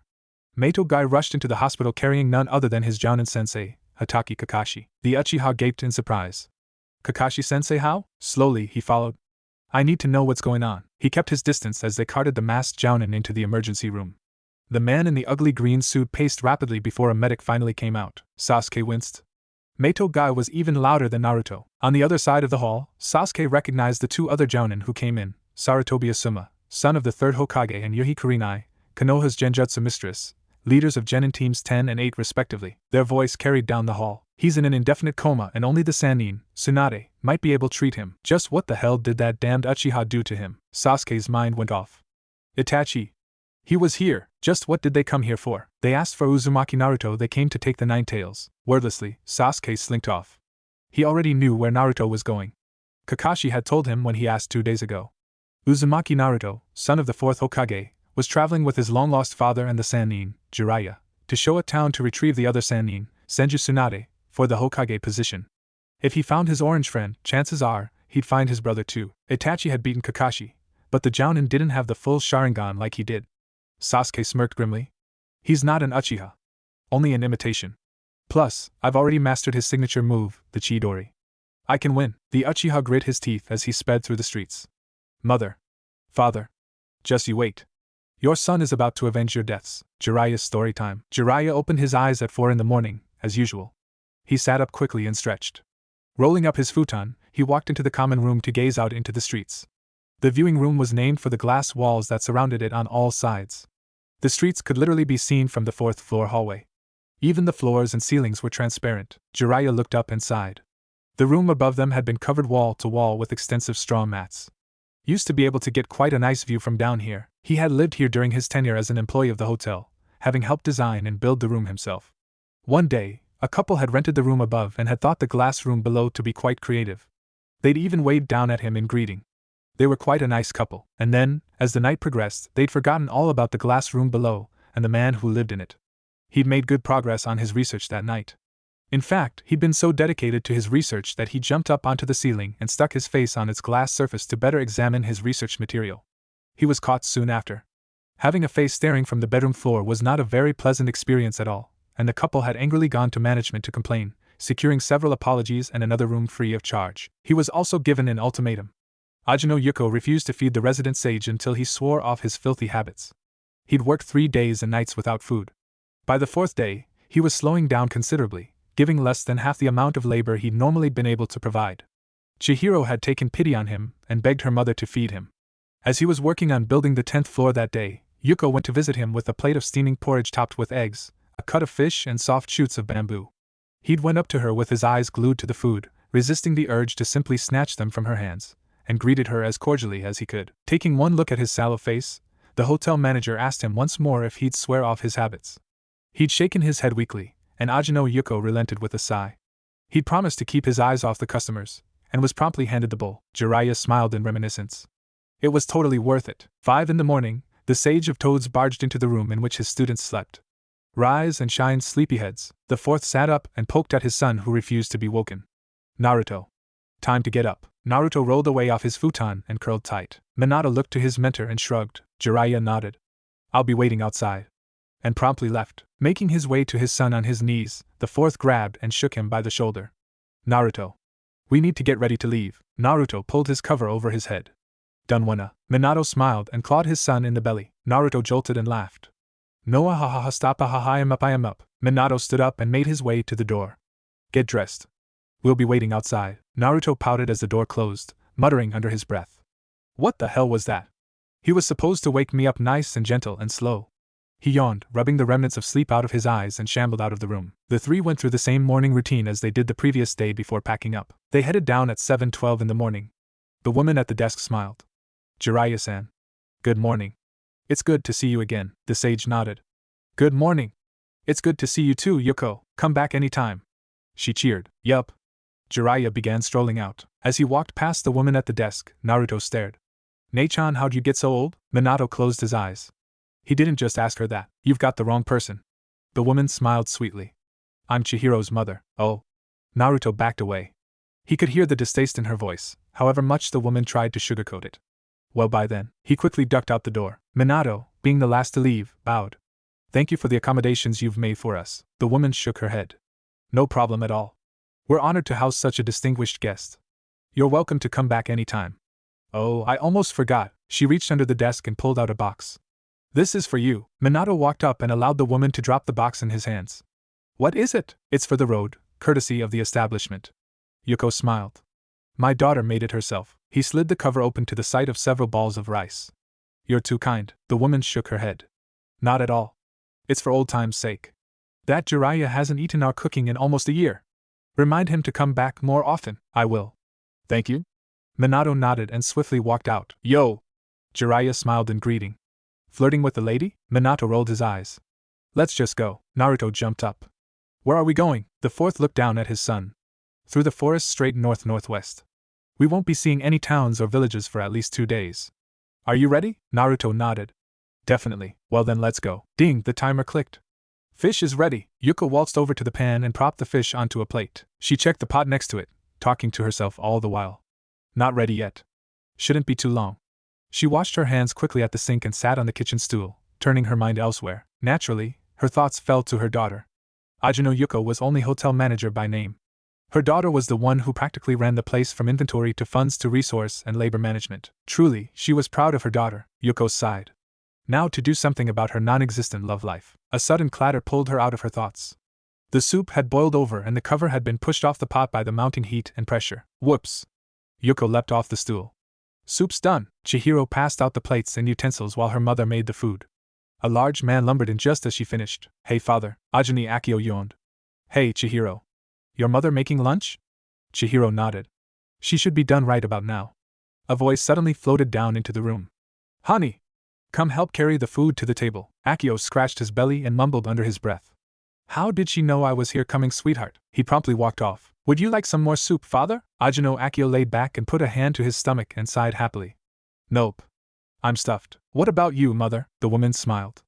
That's okay, Chihiro. I can help myself. They sat silently for a few moments. Mom? Yes, dear? What if I were? Chihiro hesitated, piquing her father's interest. The man sat up and leaned forward.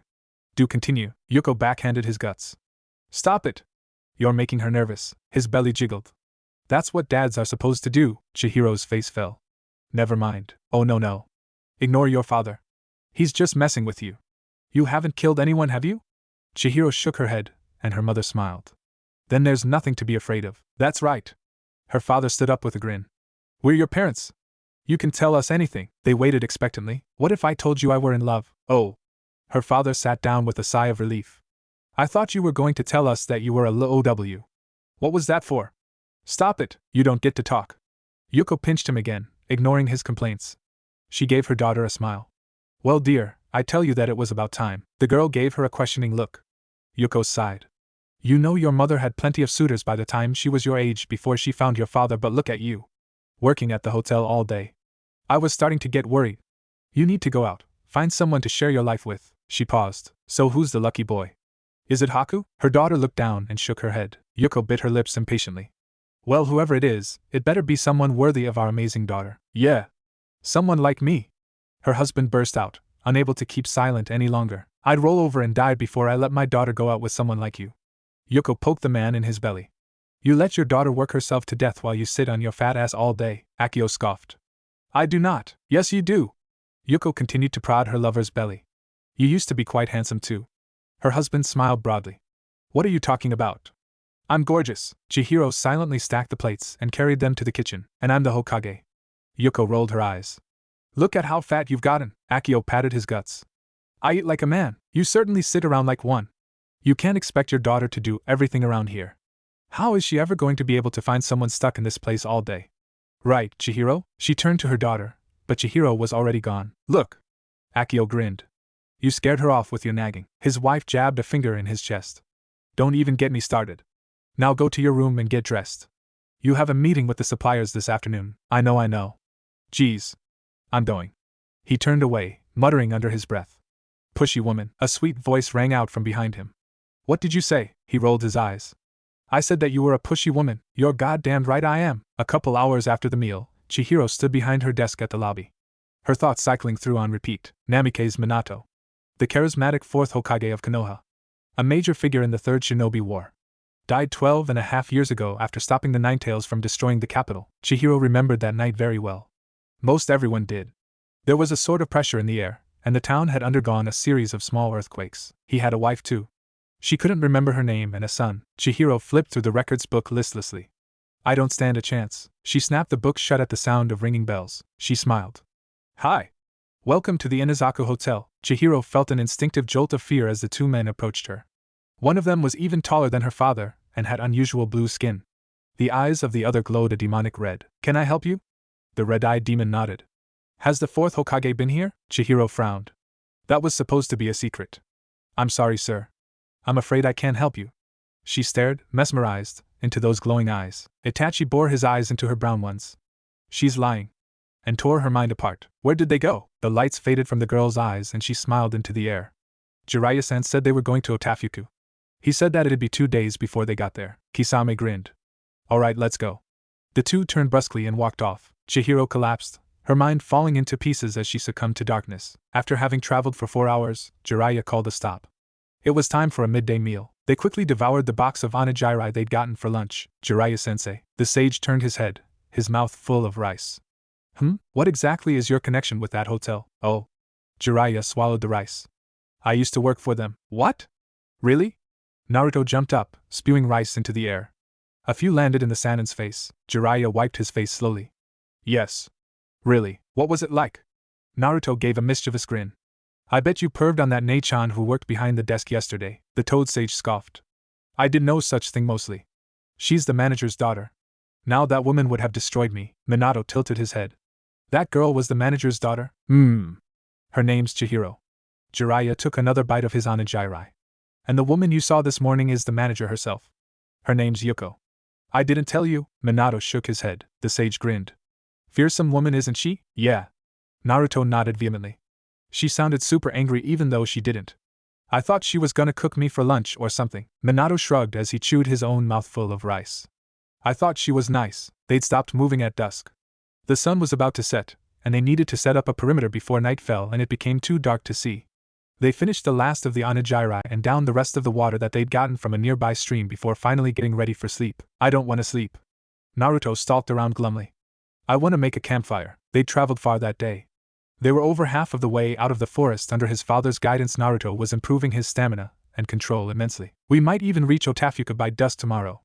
Jiraiya mused. None of them were really tired, so they'd gathered rocks, sticks and logs and set up a fire. Naruto stared, fascinated, into the flames.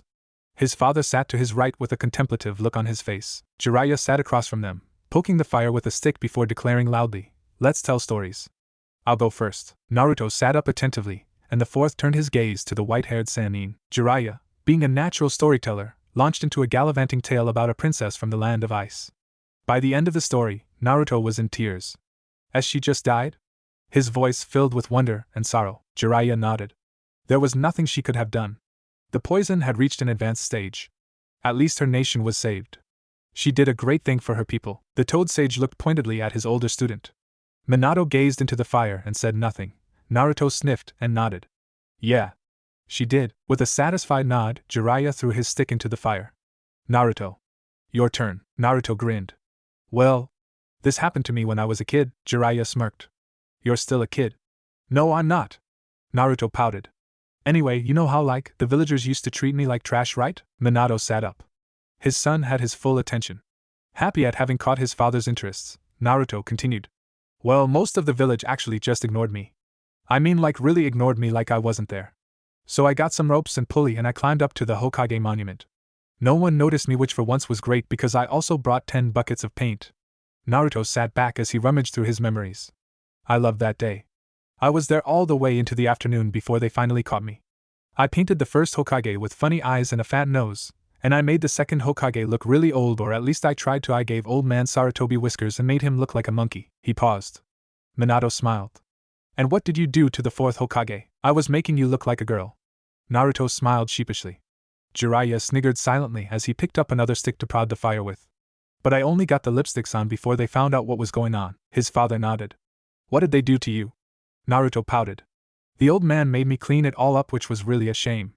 They should have left it up for at least a week. But the best part of it was that everyone knew that I was the boy who painted the Hokage monument. He pointed at himself proudly. They even wrote an article about it. Our son is so adorable. Minato grinned before turning a pensive gaze into the fire. And what do you think about the villagers? Well, Naruto followed his father's gaze and turned to the fire, rubbing his arm thoughtfully.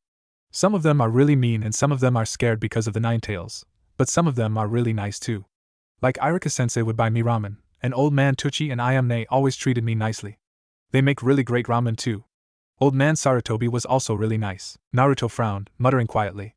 Why did he have to die? Minato put a comforting hand on his son's shoulder. Everyone dies. He died protecting what he believed was important to him.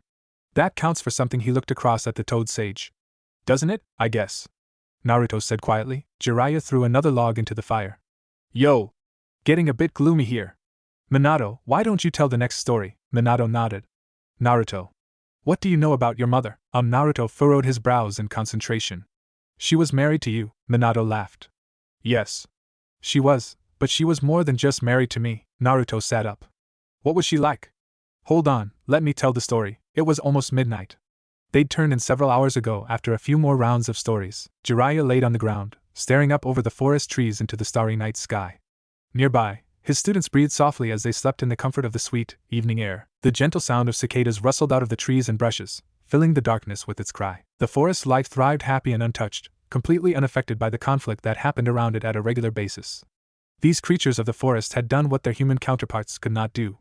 They'd achieved peace. Unlike cicadas, who filled the night air with soft music, shinobi spent their nights leaving behind nothing but death, which in turn fed the fires of fear, vengeance, and despair in a never-ending cycle of hatred. The death of thousands of Konoha citizens at the hands of the Ninetales 12 years ago lit all these emotions in one massive blaze. Where once Jinchuriki were accepted as part of human society, as was with the case of Uzumaki Kushina after years of servitude to the village, there was only hatred.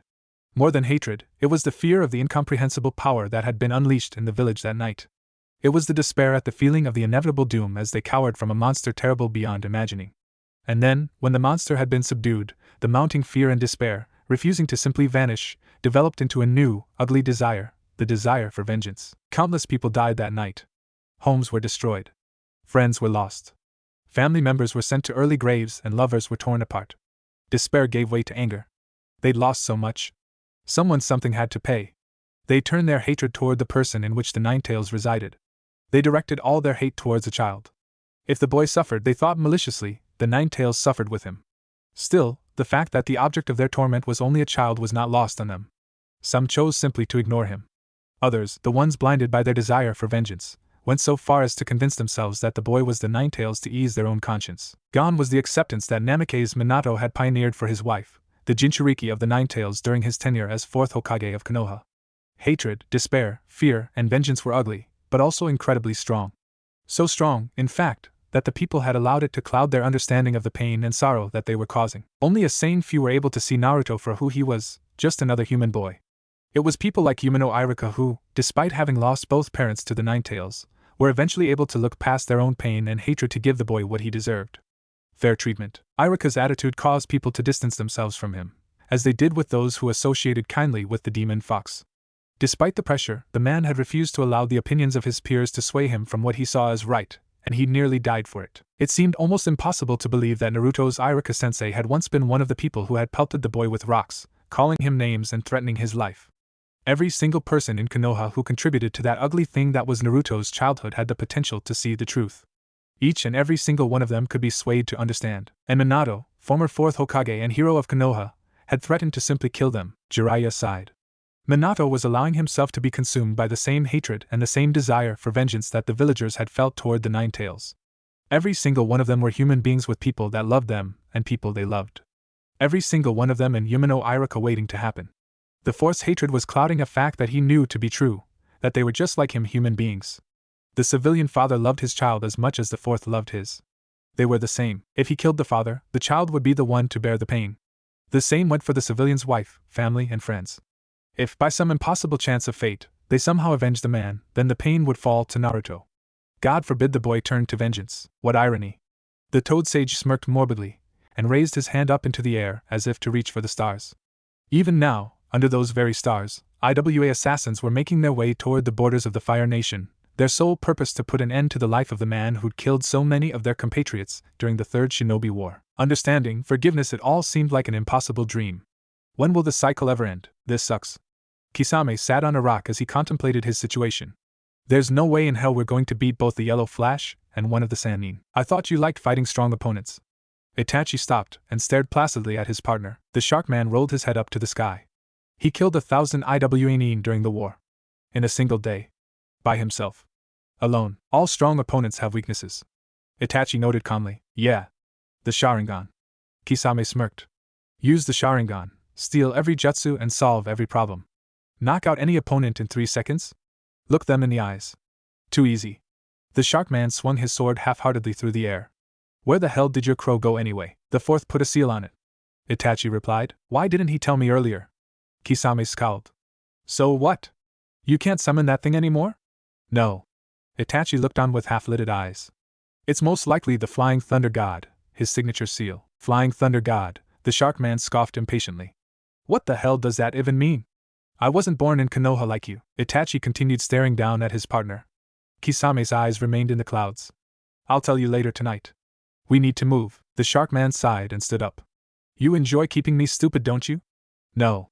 The Uchiha's voice betrayed no emotion. I do not, which implies that you are keeping me stupid. Kisame frowned. I can't even tell if you're being sarcastic or not. Dad, wake up. Naruto poked his father in the stomach. Ignoring the urge to laugh, Minato rolled over away from his son and pretended to still be asleep. Now's my chance to get him back. Naruto grinned and moved his hands to his father's sides. Minato smiled, refusing to react to his son's touch. Slowly, with great control, he turned, muttering in a sleepy voice. You know I'm not ticklish, right? Naruto stopped. Seriously? That's not fair. Yup. The fourth nodded. You're going to have to find some other way to wake me up in the morning besides tickling. Naruto pouted and sat thoughtfully. There's gotta be something. It worked. Minato grinned. He stood up. It's still early. Look, Jiraiya-sensei isn't even awake yet. Naruto snapped out of his thoughts. That's why I'm waking you up. We just gotta prank him. The fourth examined his mentor's sleeping form. What do you have in mind? Naruto beamed. Well, Erosenin's a huge perv. I bet we could knock him out with a good sexy clone. Minato smiled. Haven't you done that one already? Naruto nodded. Works all the time. I'm not exactly sure I'm comfortable with him looking at you that way. Why? They're just shadow clones. Naruto pouted. Even if they're shadow clones. Minato sighed. You do know that everything your shadow clones see and do become part of your memories when they disperse, right? Really? They do? He paused and thought. Oh yeah, they do. Are you serious? Minato frowned inwardly. Listen, I've got a better idea. Naruto pouted up at his father. I still think the mass shadow clone sexy jutsu would have been a good idea. He's so cute. Minato smiled softly at his son's displeasure. How good's your hench? I'm super good at it. Naruto beamed proudly. Minato nodded. I want you to make 8 clones of IWA. Naruto complied instantly. Minato made 2 copies of himself. When he morphed into an IWA, he hinged a kunai into the other clone's head. You'd do something similar. He whispered. Naruto grinned and pinned a clone into the tree with a kunai in the hand, head and heart. Oh, this was going to be fun. Minato began making his way to Jiraiya's still sleeping form. Dad! What are you doing? Naruto whispered loudly. Minato shook his head and put a finger to his lips. Naruto nodded. Right. Turning back to his somehow still asleep mentor, the fourth laid his palm softly onto the man's chest. The rays of a seal flowed out through his palm. He stood up a second later, giving a satisfied nod at his handiwork before heading back to his son. I've got another Flying Thunder God marker in Konoha, right above my bed. Naruto's eyes widened. Then that means yup. Minato smiled. He put a hand to his son's shoulder and they vanished, leaving the sage of toads lying alone in the middle of a vast forest. Jiraiya woke to the sound of loud chattering. We finally got him. The bastard. Now they can finally rest in peace. The sage sat up to his worst nightmare. Minato lay crumpled against a tree, a kunai in his head. And Naruto, Jiraiya grit his teeth as the one of the killers turned around. Oh. There's another one. How the hell did you miss him? I don't know. I'm sorry, boss, the boss grinned. Doesn't matter. We'll get him too. If we can kill the yellow flash, we can kill anyone. The others cheered and raced toward the angry sage. Jiraiya palmed one in the head just as it reached him. It disappeared in a puff of smoke. What a clone! 2 more came after him. One with a flying kick and another with a diving tackle. With no time to think about what just happened, Jiraiya jumped up, dodging the tackle and deflected the kick with his forearm, jamming his fist into the Iwanin's face as the man slid forward from the momentum. Falling back to the ground, he crushed into the back of the dive tackler. Both disappeared in a puff of smoke. What the hell? In Minato's apartment. Aw man, he beat all my clones. Naruto pouted in distaste. Minato smiled. Sannin isn't just a name you know. He's one of Konoha's strongest shinobi. Naruto sat thoughtfully for a few moments. Orochimaru was a Sannin too, right? Minato nodded. And that old lady Tsunade that we're looking for is a Sannin too, right? Minato grinned. She's also incredibly violent. If you call her old lady, she'd probably pummel you into the ground. Wow. Naruto's voice filled with wonder. I think I just got a little bit more respect for that Erosenin. Forest. There's no way in hell you managed to sneak past our wards and beat my students. Who the hell are you? The boss clone grinned manically. Jiraiya of the Sannin. I am your doom. He flashed forward with incredible speed. This one's better than the rest of them. Jiraiya smiled grimly and flashed a palm into the air. The boss raised a forearm, changing the trajectory of the sage's blow. With one of the sage's arms out of the way, he lashed forward with the same arm that he'd used for the deflecting blow. As the sage reflexively raised his own forearm to block it, the boss thundered a lightning-quick fist toward the man's guts. With quick reflexes, Jiraiya backstepped, avoiding the fist. He readied a palm, and just as his left leg flashed forward to step back in, he felt something hit his guts. Gamma Kenpo? The sage coughed up some blood. That blow was meant to kill. The Iwanin smiled. Jiraiya-sensei. Good to see that I'm still a few steps ahead of you in taijutsu. Minato. Jiraiya frowned, the blood slipping down his chin. This wasn't funny. This wasn't funny at all. The Iwanin shrugged. I enjoyed it. We haven't sparred in 15 years? Yes, but that. The toad sage rolled his eyes and motioned toward the fake bodies. The corpses stood up with matching grins. Wouldn't be a prank otherwise. Naruto grinned. Then, the 2 corpses disappeared in a puff of smoke. Those were clones too? Jiraiya furrowed his brows. Where the hell is Naruto? The Iwanin smiled. We're all clones. Naruto and I are in my apartment bedroom. Bye. With a puff of smoke, the clone disappeared. I can't believe I lost to his clone. Moments later, the yellow flash appeared to his mentor's left side with his son in tow. Good morning. Jiraiya-sensei, Naruto was jumping excitedly. Best prank ever. You guys. Jiraiya sighed in defeat. He had a sudden thought. Don't tell me you drew a flying thunder god on me. Minato beamed. Take it off. I'll think about it. The sage of toads rolled his eyes. This seal is the ultimate invasion of privacy. Now remove it or I'm taking your son to the red lights district behind your back. Naruto tilted his head. Hey dad, what's the red lights district? Stay out of the red lights district. Minato shook his head as he placed a light touch on his mentor's chest. A ceiling array flared sky blue before receding into his palm. He smiled. If my son becomes like you, I'm going to murder you in your sleep, Jiraiya scoffed. If your son becomes a pervert, I'll swear off women for the rest of my life. Naruto grinned. I'd like to see you do that, Naruto. Minato turned sharply. Hee hee. Just kidding, Dad. Just kidding. Unlike Naruto's company, who traveled 150 kilometers west before heading north, Sasuke went straight northwest toward Showa Town. To no surprise, even though he started 2 days late, he got there at about the same time that they did. Hey boy. We've got a place here for you. Why don't you come here and join us? He turned his eyes and the women squealed. I'm 13. That doesn't matter. You're cute. We'll take you free of charge. The women nodded. Sasuke smirked. And I'll report you for child molestation. TCH. The lead woman spat. Kid doesn't know what he's missing. But the Uchiha was already gone. They're looking for Tsunade. Where the hell is she? He turned to one of the street vendors. Hey, where can I find Senju Tsunade? The man's eyes widened. That woman? If she's here, she's either gambling or drinking. Try one of the bars or gambling arenas. Without a word of thanks, the boy ran off. The vendor rolled his eyes. Young people these days. To Sasuke's surprise, Tsunade turned out in the first bar he walked into. Naruto was already there. It was hard to miss them. Who says I can't be Hokage? Bia-chan, call me that one more time, you little shit, and I'll make you eat my fists. Literally, I'll make you eat my fists if you don't come back to be Hokage. You creepy old hag. The sound of a table being smashed into pieces exploded into the room. The bartender frowned but said nothing. One does not simply mess with Senju Tsunade when she was mad. Tell you what. How about a bet? If you can make me use more than just this finger, the woman held out a pinky, then I'll think about going back with you. Naruto grinned. Too easy. It's a deal, but if you lose, you're leaving and you're not coming back. To his side, the fourth Hokage frowned. Naruto. She's a Sannin, remember? Naruto shook his head. I swear I won't lose. I never go back on my words. Tsunade smiled. Hokage be damned, she liked this kid.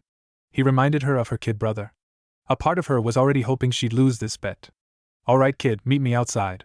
I'm going to show you what it means to fight a Sannin. Naruto turned, his eyes widened in surprise. Sasuke? What the hell are you doing here? My brother, Uchiha Itachi the Uchiha frowned. He's coming after you. I know he's coming, and I'm staying with you. Jiraiya sported a matching frown. Kid. This revenge business isn't going to do you any good. Sasuke grit his teeth in anger. He murdered my clan. He killed my mother and father. He deserves to die, and I'm going to be the one to do it. Tsunade ignored their discourse and stomped towards the bar entrance impatiently. Screw this angsty kid. Uzumaki Naruto, are you coming or not? Naruto bit his lips. Jiraiya put a hand to his shoulder and nodded. Go. I'll deal with your friend. Naruto promptly walked out of the bar.